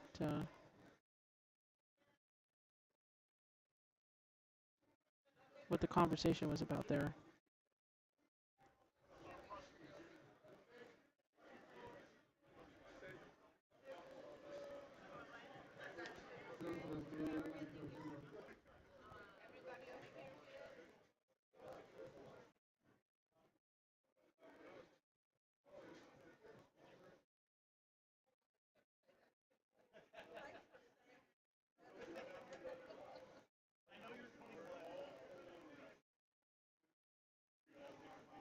Oh, he narrowly escaped the scratch in the side pocket there.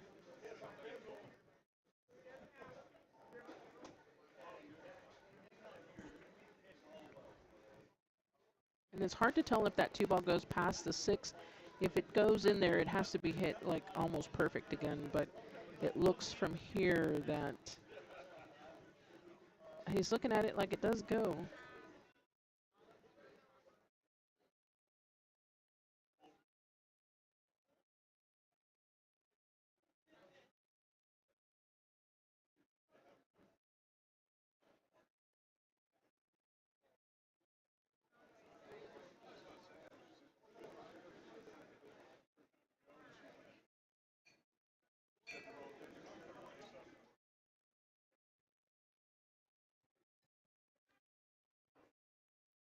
So it did not go, and he gets a good safe out of it.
All right, so Daniel gets on the correct side of this 4 ball here, so just float this cue ball above this 9 ball here to get down to the 5.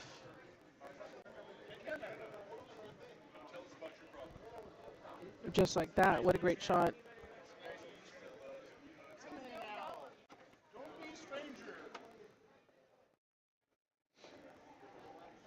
Now it looks like he's probably going to go.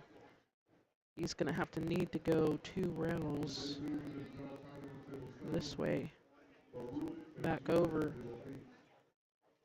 for the 6.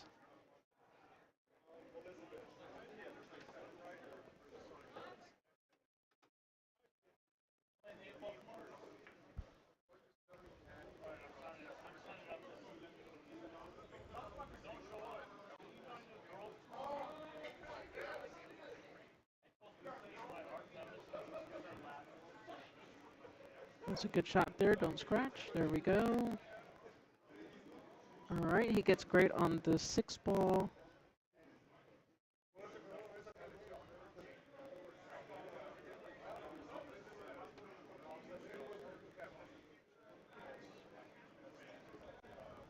He's got just a slight angle there for the 6 to the 7.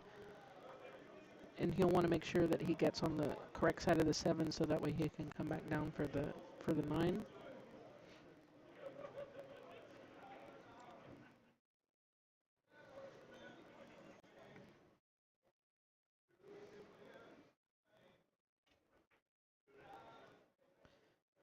All right, this one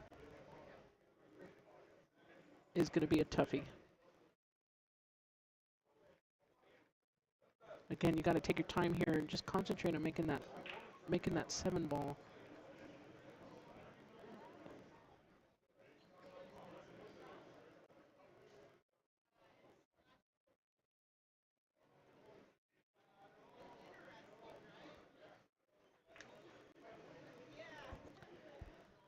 And he lets Rodney back at the table.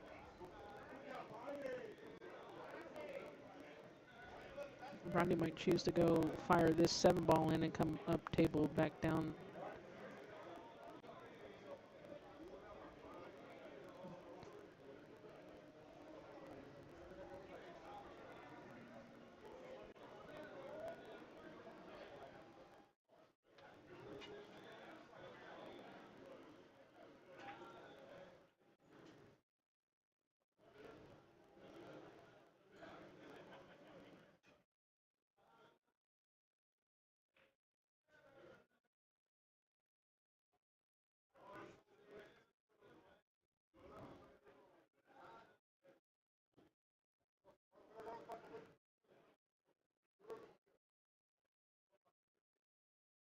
I'm not sure if Daniel was trying to do that. I think he was trying to clip that 7-ball and probably missed and came back and kicked it instead.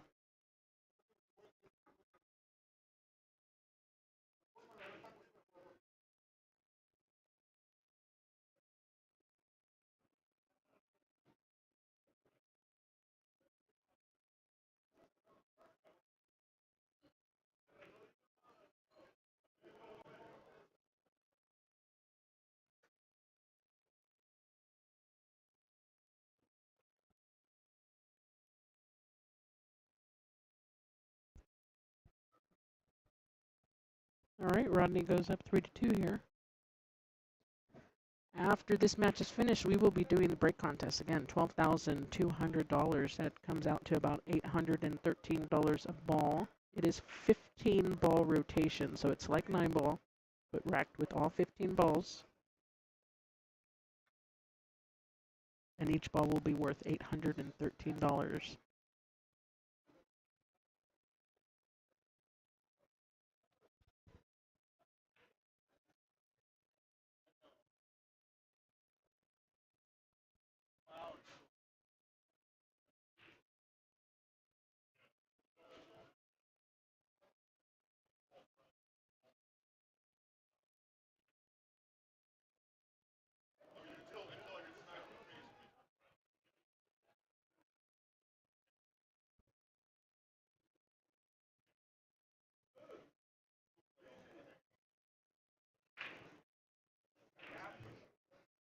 Oh, scratch on the side there on the break,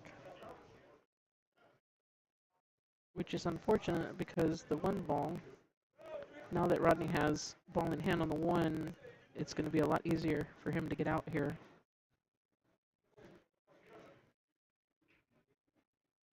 But he's choosing to shoot it. Very soft, okay.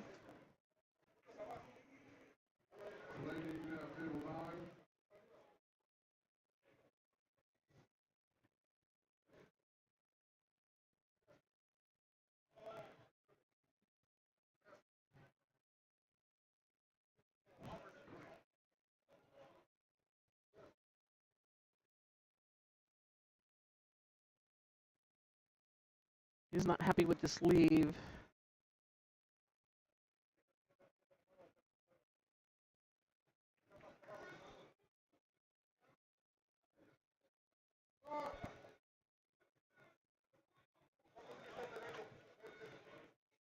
What a great shot there. That 6-ball was huge on that side rail.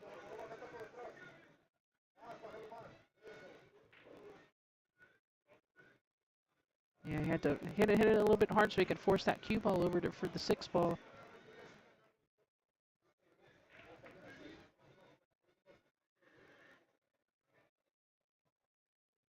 Daniel's checking on this bank here.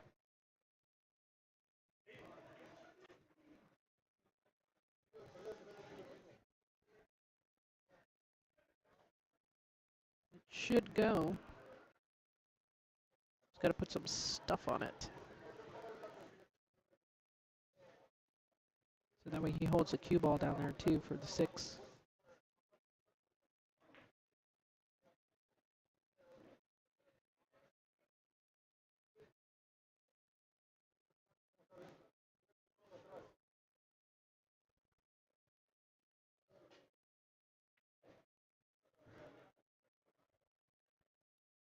Rodney makes a great shot, gets back down there for the 6 ball, comes out a little bit too far, a little bit further than he was hoping, so he's just going to draw this ball back.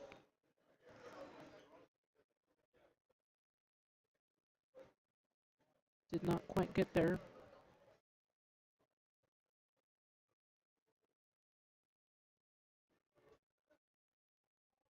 All Daniel has to do here is shoot this 6 ball in the bottom left corner pocket for natural shape on the 7. So if he shoots it down here, he can come back over for the 7 ball.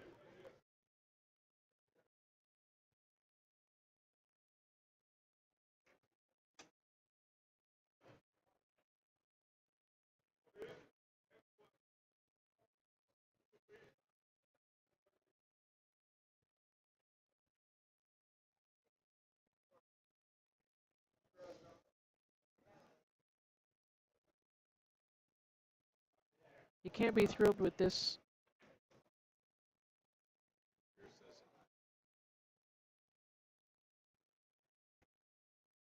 You can't be thrilled with this 7 ball here because it's a little straighter than he was hoping. Again, another 4 shot. You got to just make this ball.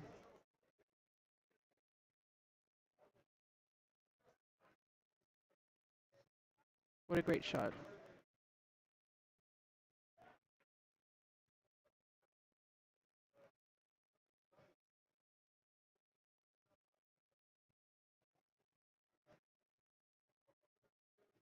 So instead of forcing that ball, he just decided to make that ball, and now he's taking what he is left.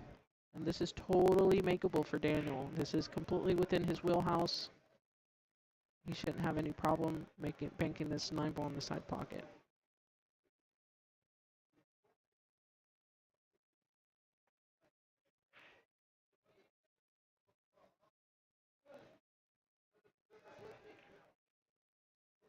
Well, he didn't quite get there, but leaves Rodney.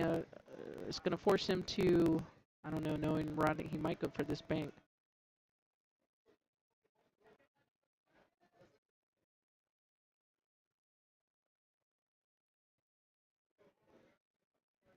Or the cut, or the save. You never know sometimes with Rodney.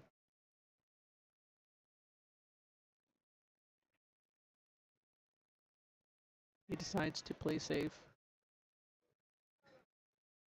Good choice at this point. Especially when you're on the hill. You want to try and give yourself another opportunity to get back to the table to close out the match.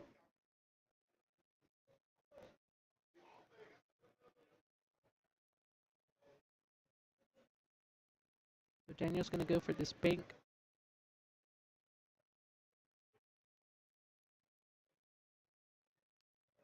And try not to scratch while he's at it.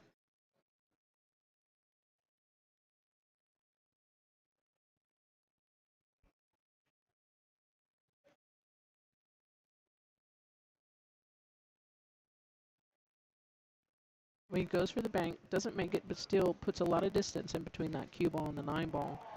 But Rodney is probably going to try and bank this ball also. And he gets there for the win. Wow.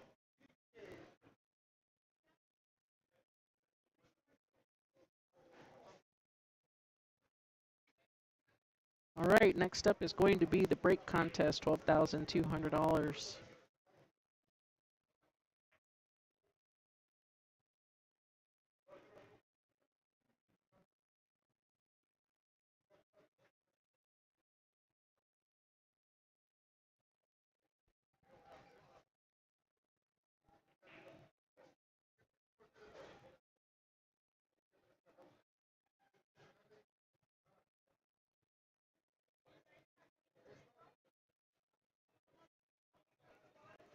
All right, here comes Ray with the with all the raffle tickets. And doing a little dancey dance while he does it. He's crazy. All right, all these tickets. Everybody that's in the tournament got a ticket for playing in the tournament.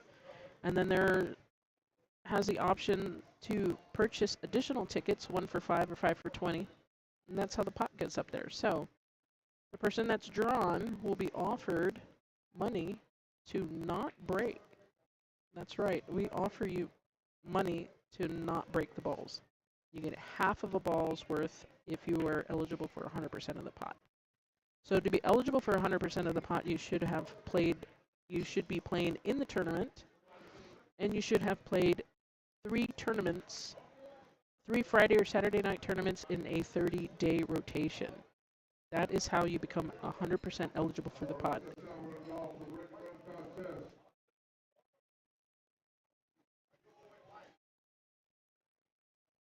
We can get that lovely hat over here to draw some number again.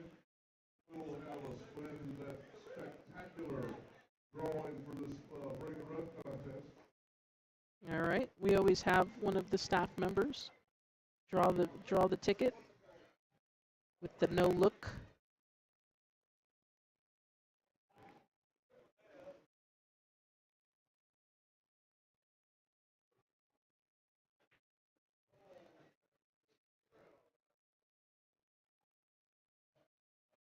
All right, let's see who it is.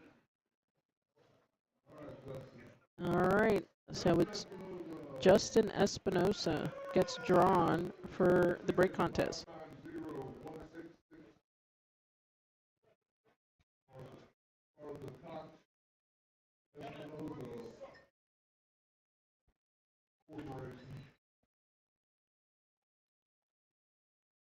All right, so knowing Justin, he's not going to accept the money to not break because he's here to break and make money. So he's going to pull out his ticket, verify that he is in fact the correct ticket holder. And he said he's breaking.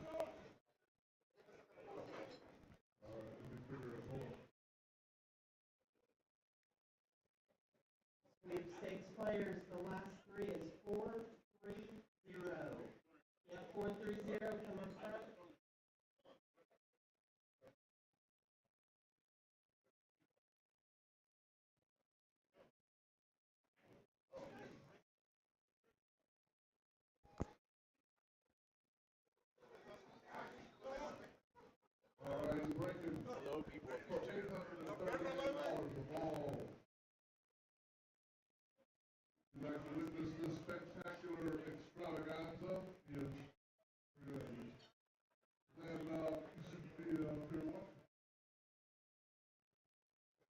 All right, we'll get the balls racked here in a second. Justin, you gotta wait for him to rack the balls. Let's see if we can move back over to the main view on table 1. Justin, what was it? All right, the rules here are it's a 15-ball rack, and it is 15-ball rotation. So you must hit the 1 ball first. You cannot hit the second ball. This is not an 8-ball rack. This is a 15-ball rotation rack. So you must hit the 1 ball first. If you make a ball on the break, you must make a ball on the break. And at that point, you are still not eligible to win any money. You must make another ball after the break to be eligible for any money. At that point, you may stop. So you got to hit the 1 ball, legal break, make a ball on the break, and then make a ball after the break to be eligible to win any money. It is very difficult,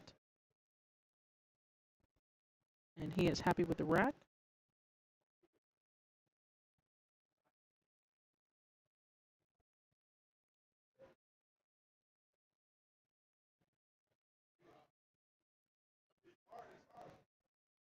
All right, the crowd goes quiet.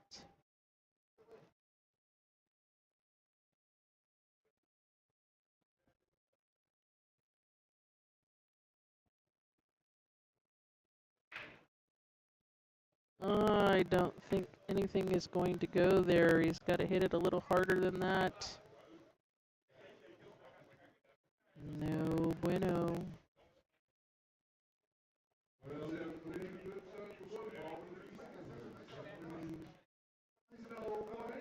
No bueno.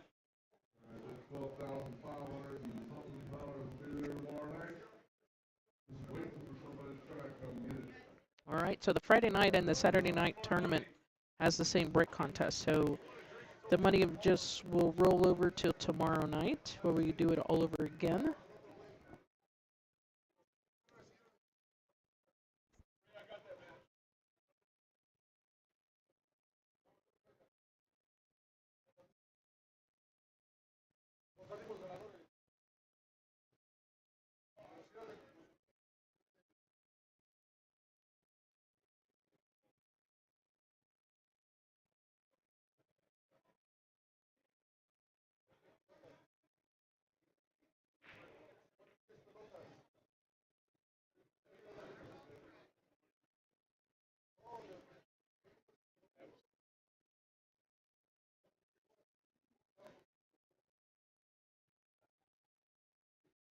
All right, now we got to see who's going to be up next on the table, on table one.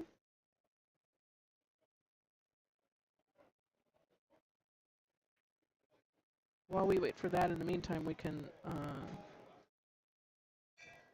hop on over to table two.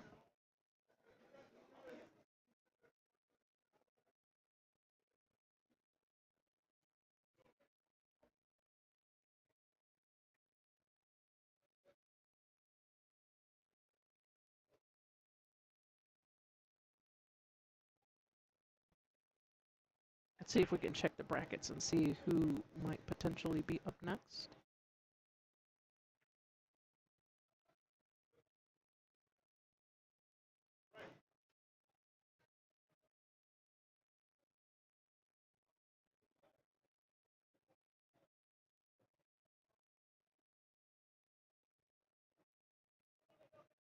Oh, they are right. There are currently no matches to be called on table one, so we're just going to stick here on this side table here. We've got Justin Espinosa versus Holly Maloney.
All right, players, be advised, just remember we got a baseball tournament this year tomorrow.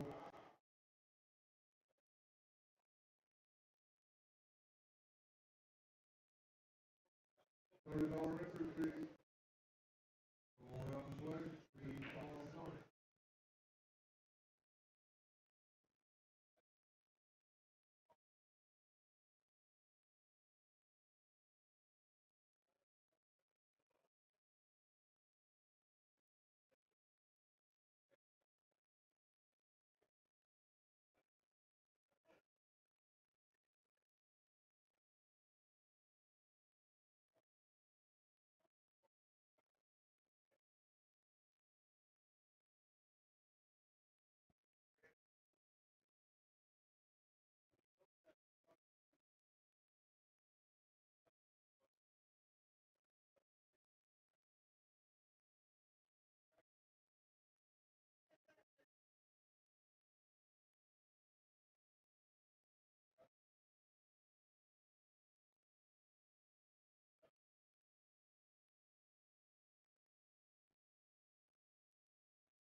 control the volume. Yeah, it's still live.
All right, so we have Matt Wong here with Lupe. Lupe here shooting, that's at the table now, is a longtime Skinny Bob staff member. One of our bartenders. Let me change some of these, the score here. I think it's still only 0-0.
All right, we've got Lupe, also known as Daryl Henry, is a 585 Fargo, and Matt's a 579. So this is very closely matched competitors.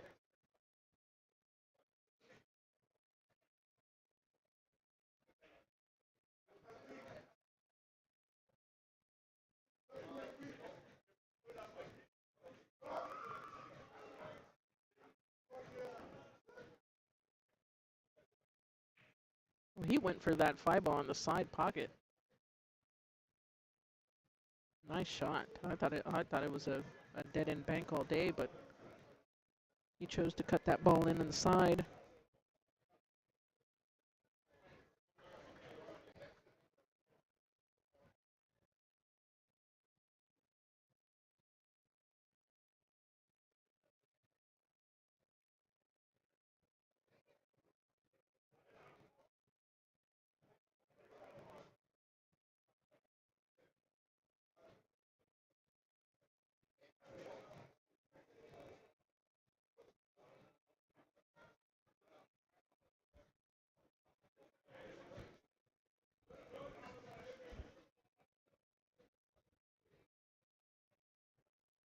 All right, I think he's going to shoot this here in the side. That was a small danger there. Maybe going down in the corner pocket would have been a little bit better. That would have been natural shape for the cue ball come out for the 7-ball.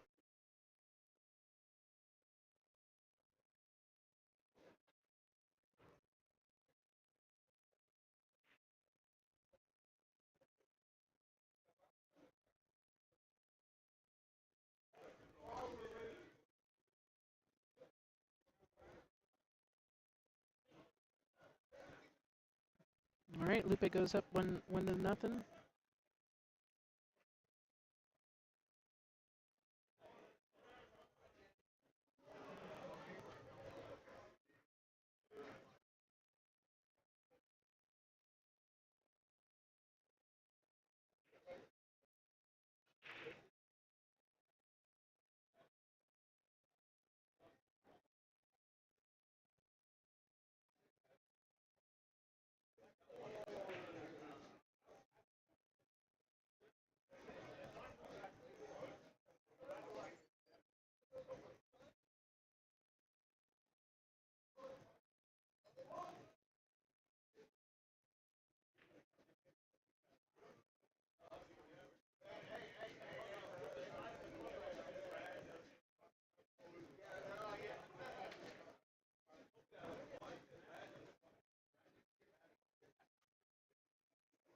All right, Lupe did not make that 2 ball, but can't tell if he hooked Matt or not. You might only be able to see the left side of the 2 ball. Once he puts a little fancy footwork and a lot of stuff on that ball. Just like that. Beautiful. Another semi-difficult shot here on the 4 ball. You don't want to scratch in either side pocket.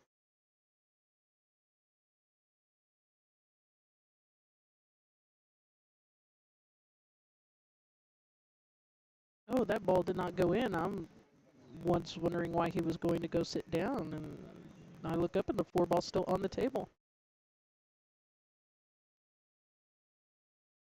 That is unfortunate.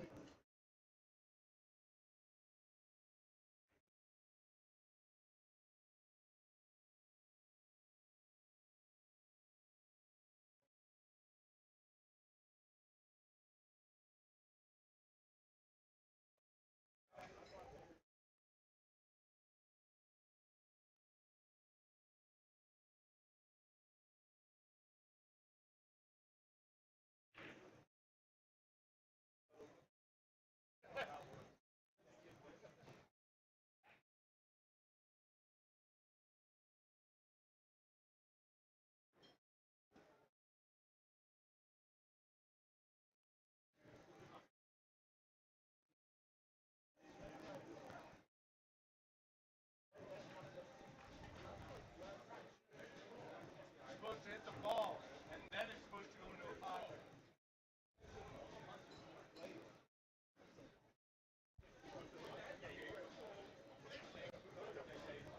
All right, so Matt finds himself back at the table here with the 4 ball out. Totally within Matt's wheelhouse here to get out. See if he can get himself on the board.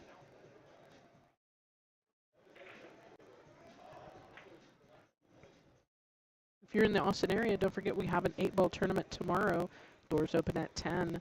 Play starts promptly at 11. No need to sign up ahead of time. Just show up tomorrow morning. $30 entry fee. 8-ball on 9-foot tables, folks, is a lot of fun. It's a little bit harder than you think. All right, so Matt, unfortunately, does not run out these 4 balls here. Allows Lupe to come back to the table. And he's got a couple options here. Lupe can either, make that 7 in the top right corner, punch the cue ball to the left side rail and out. Or he can come around 3 rails with a little bit of inside.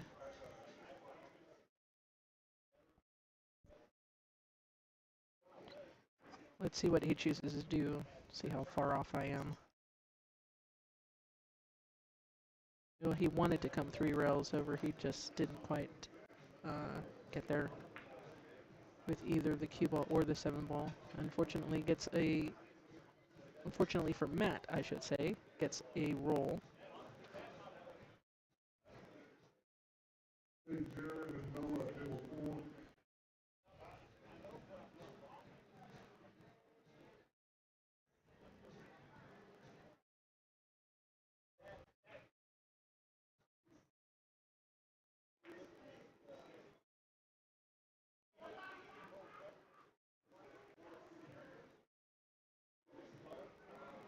I don't think Matt hit the ball. Pat, you got table 6. No, he did not. Wow.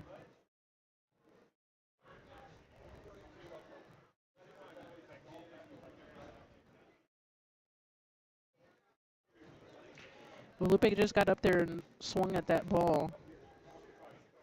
He hit it a little bit too hard, and luckily for him, he got a good roll out of it and straight in the side. Now he just needs to make it. And Lupe goes up 2-0. Oh, sorry, wrong side.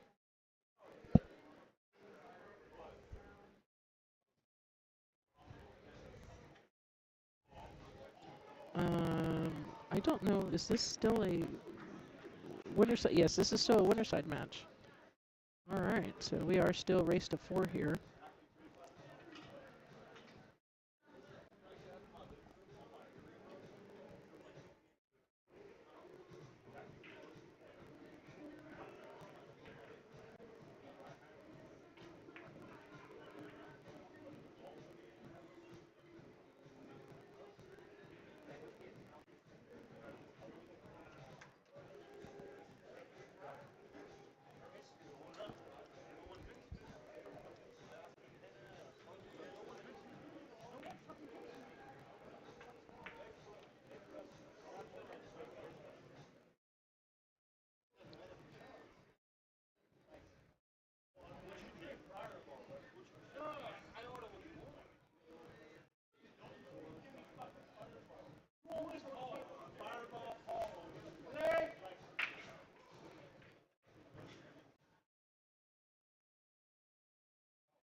I don't know what he's trying to do there. We with the perimeter predator light that we have here, they're used to racking the rack on the light, and now the rack has to be racked on a little hook under the table.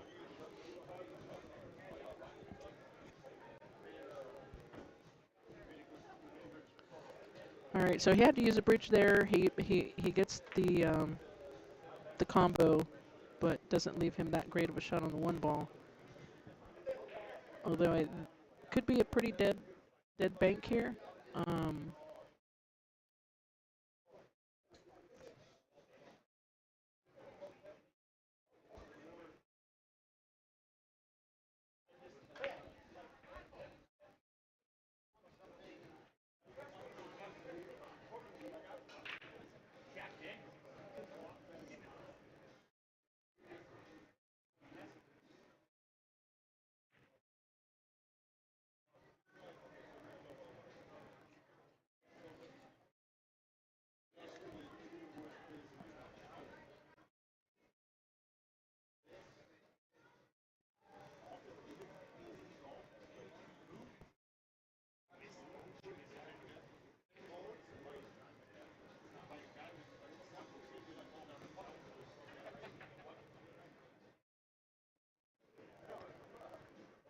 I think Lupe's hooked here. It doesn't look like he can hit the. It doesn't look like he can even see the one ball straight on. It looks like he's going to have to either kick at it.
All right, for those of you that are watching at home, if you have not subscribed to our YouTube channel yet, what are you waiting for? Just kidding. We would appreciate it if you would. That really helps us out a lot, and it helps us keep producing this content here for you guys. We have a lot more in store in the near future. And if you wouldn't mind just hitting that like button on this video, it tells the algorithm here that we're doing some good stuff, and will push the stream out to other people when they're searching for something to watch. Oh no, he missed the 9 ball. Wow.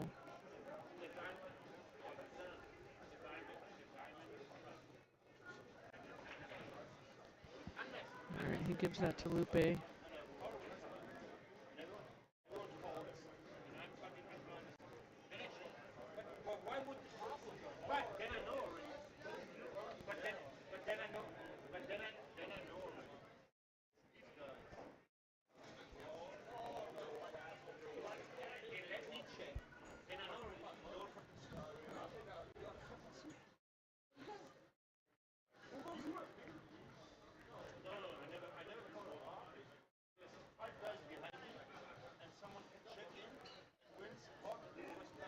All right, somebody liked it. Thank you. We are on a mission for 1,000 subscribers. 1,000 subscribers. We are at, we're halfway there, 545.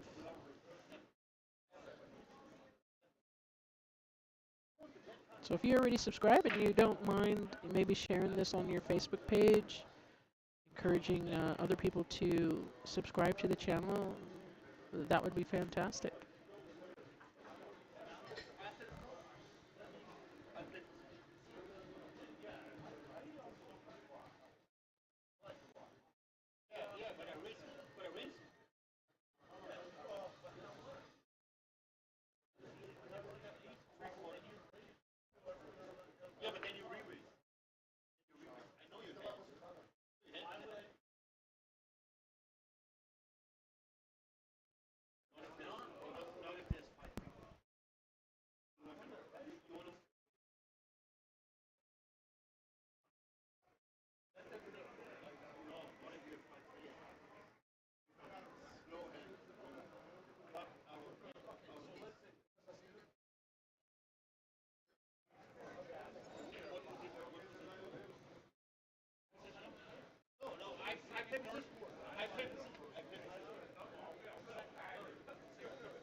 All right, we got another like. Thank you.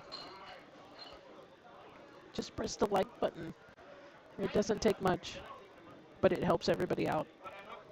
It's win-win.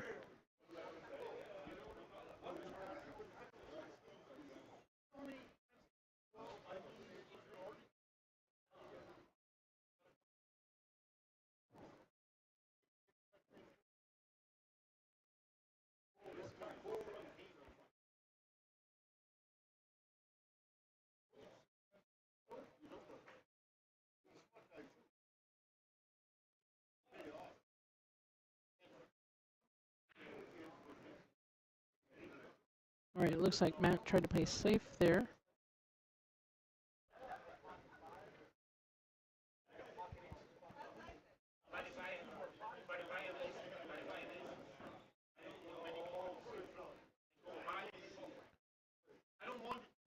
It looks like he's going to cut that 5-ball all the way up table. What a shot.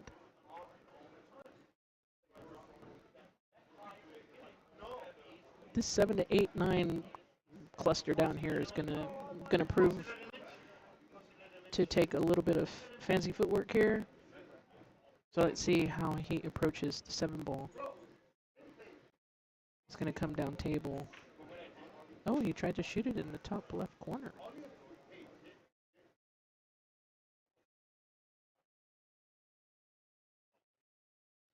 And he leaves Matt an angle to shoot the 7 and break out that 8-9-ish. Because I don't think they're straight in. I don't think that 8-9 combo will go unless you hit it very soft.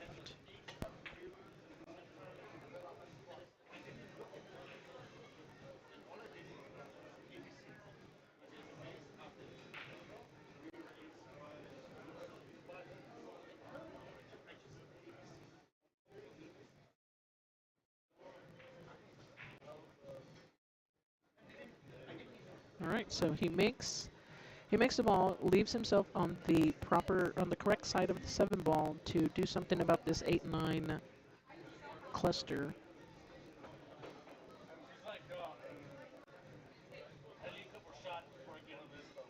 I think he's just going to want to swing at it.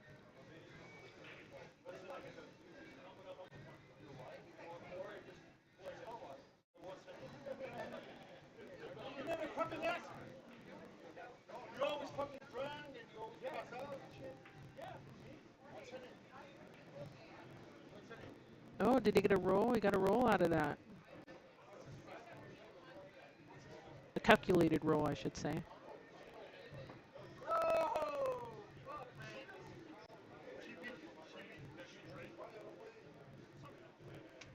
Oh, no.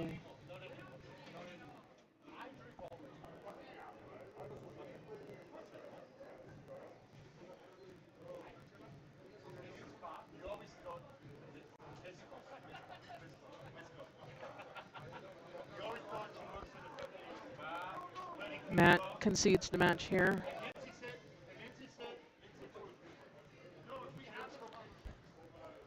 All right, folks, thank you for joining us. We're going to call it an evening here. We are going to be back bright and early tomorrow for the 8-ball tournament.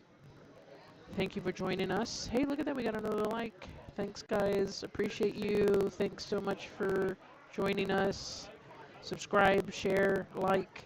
We appreciate you. We'll be back here tomorrow at 11 Central, so join us tomorrow. We're going to play 8-ball on 9-foot tables. Doors open at 10.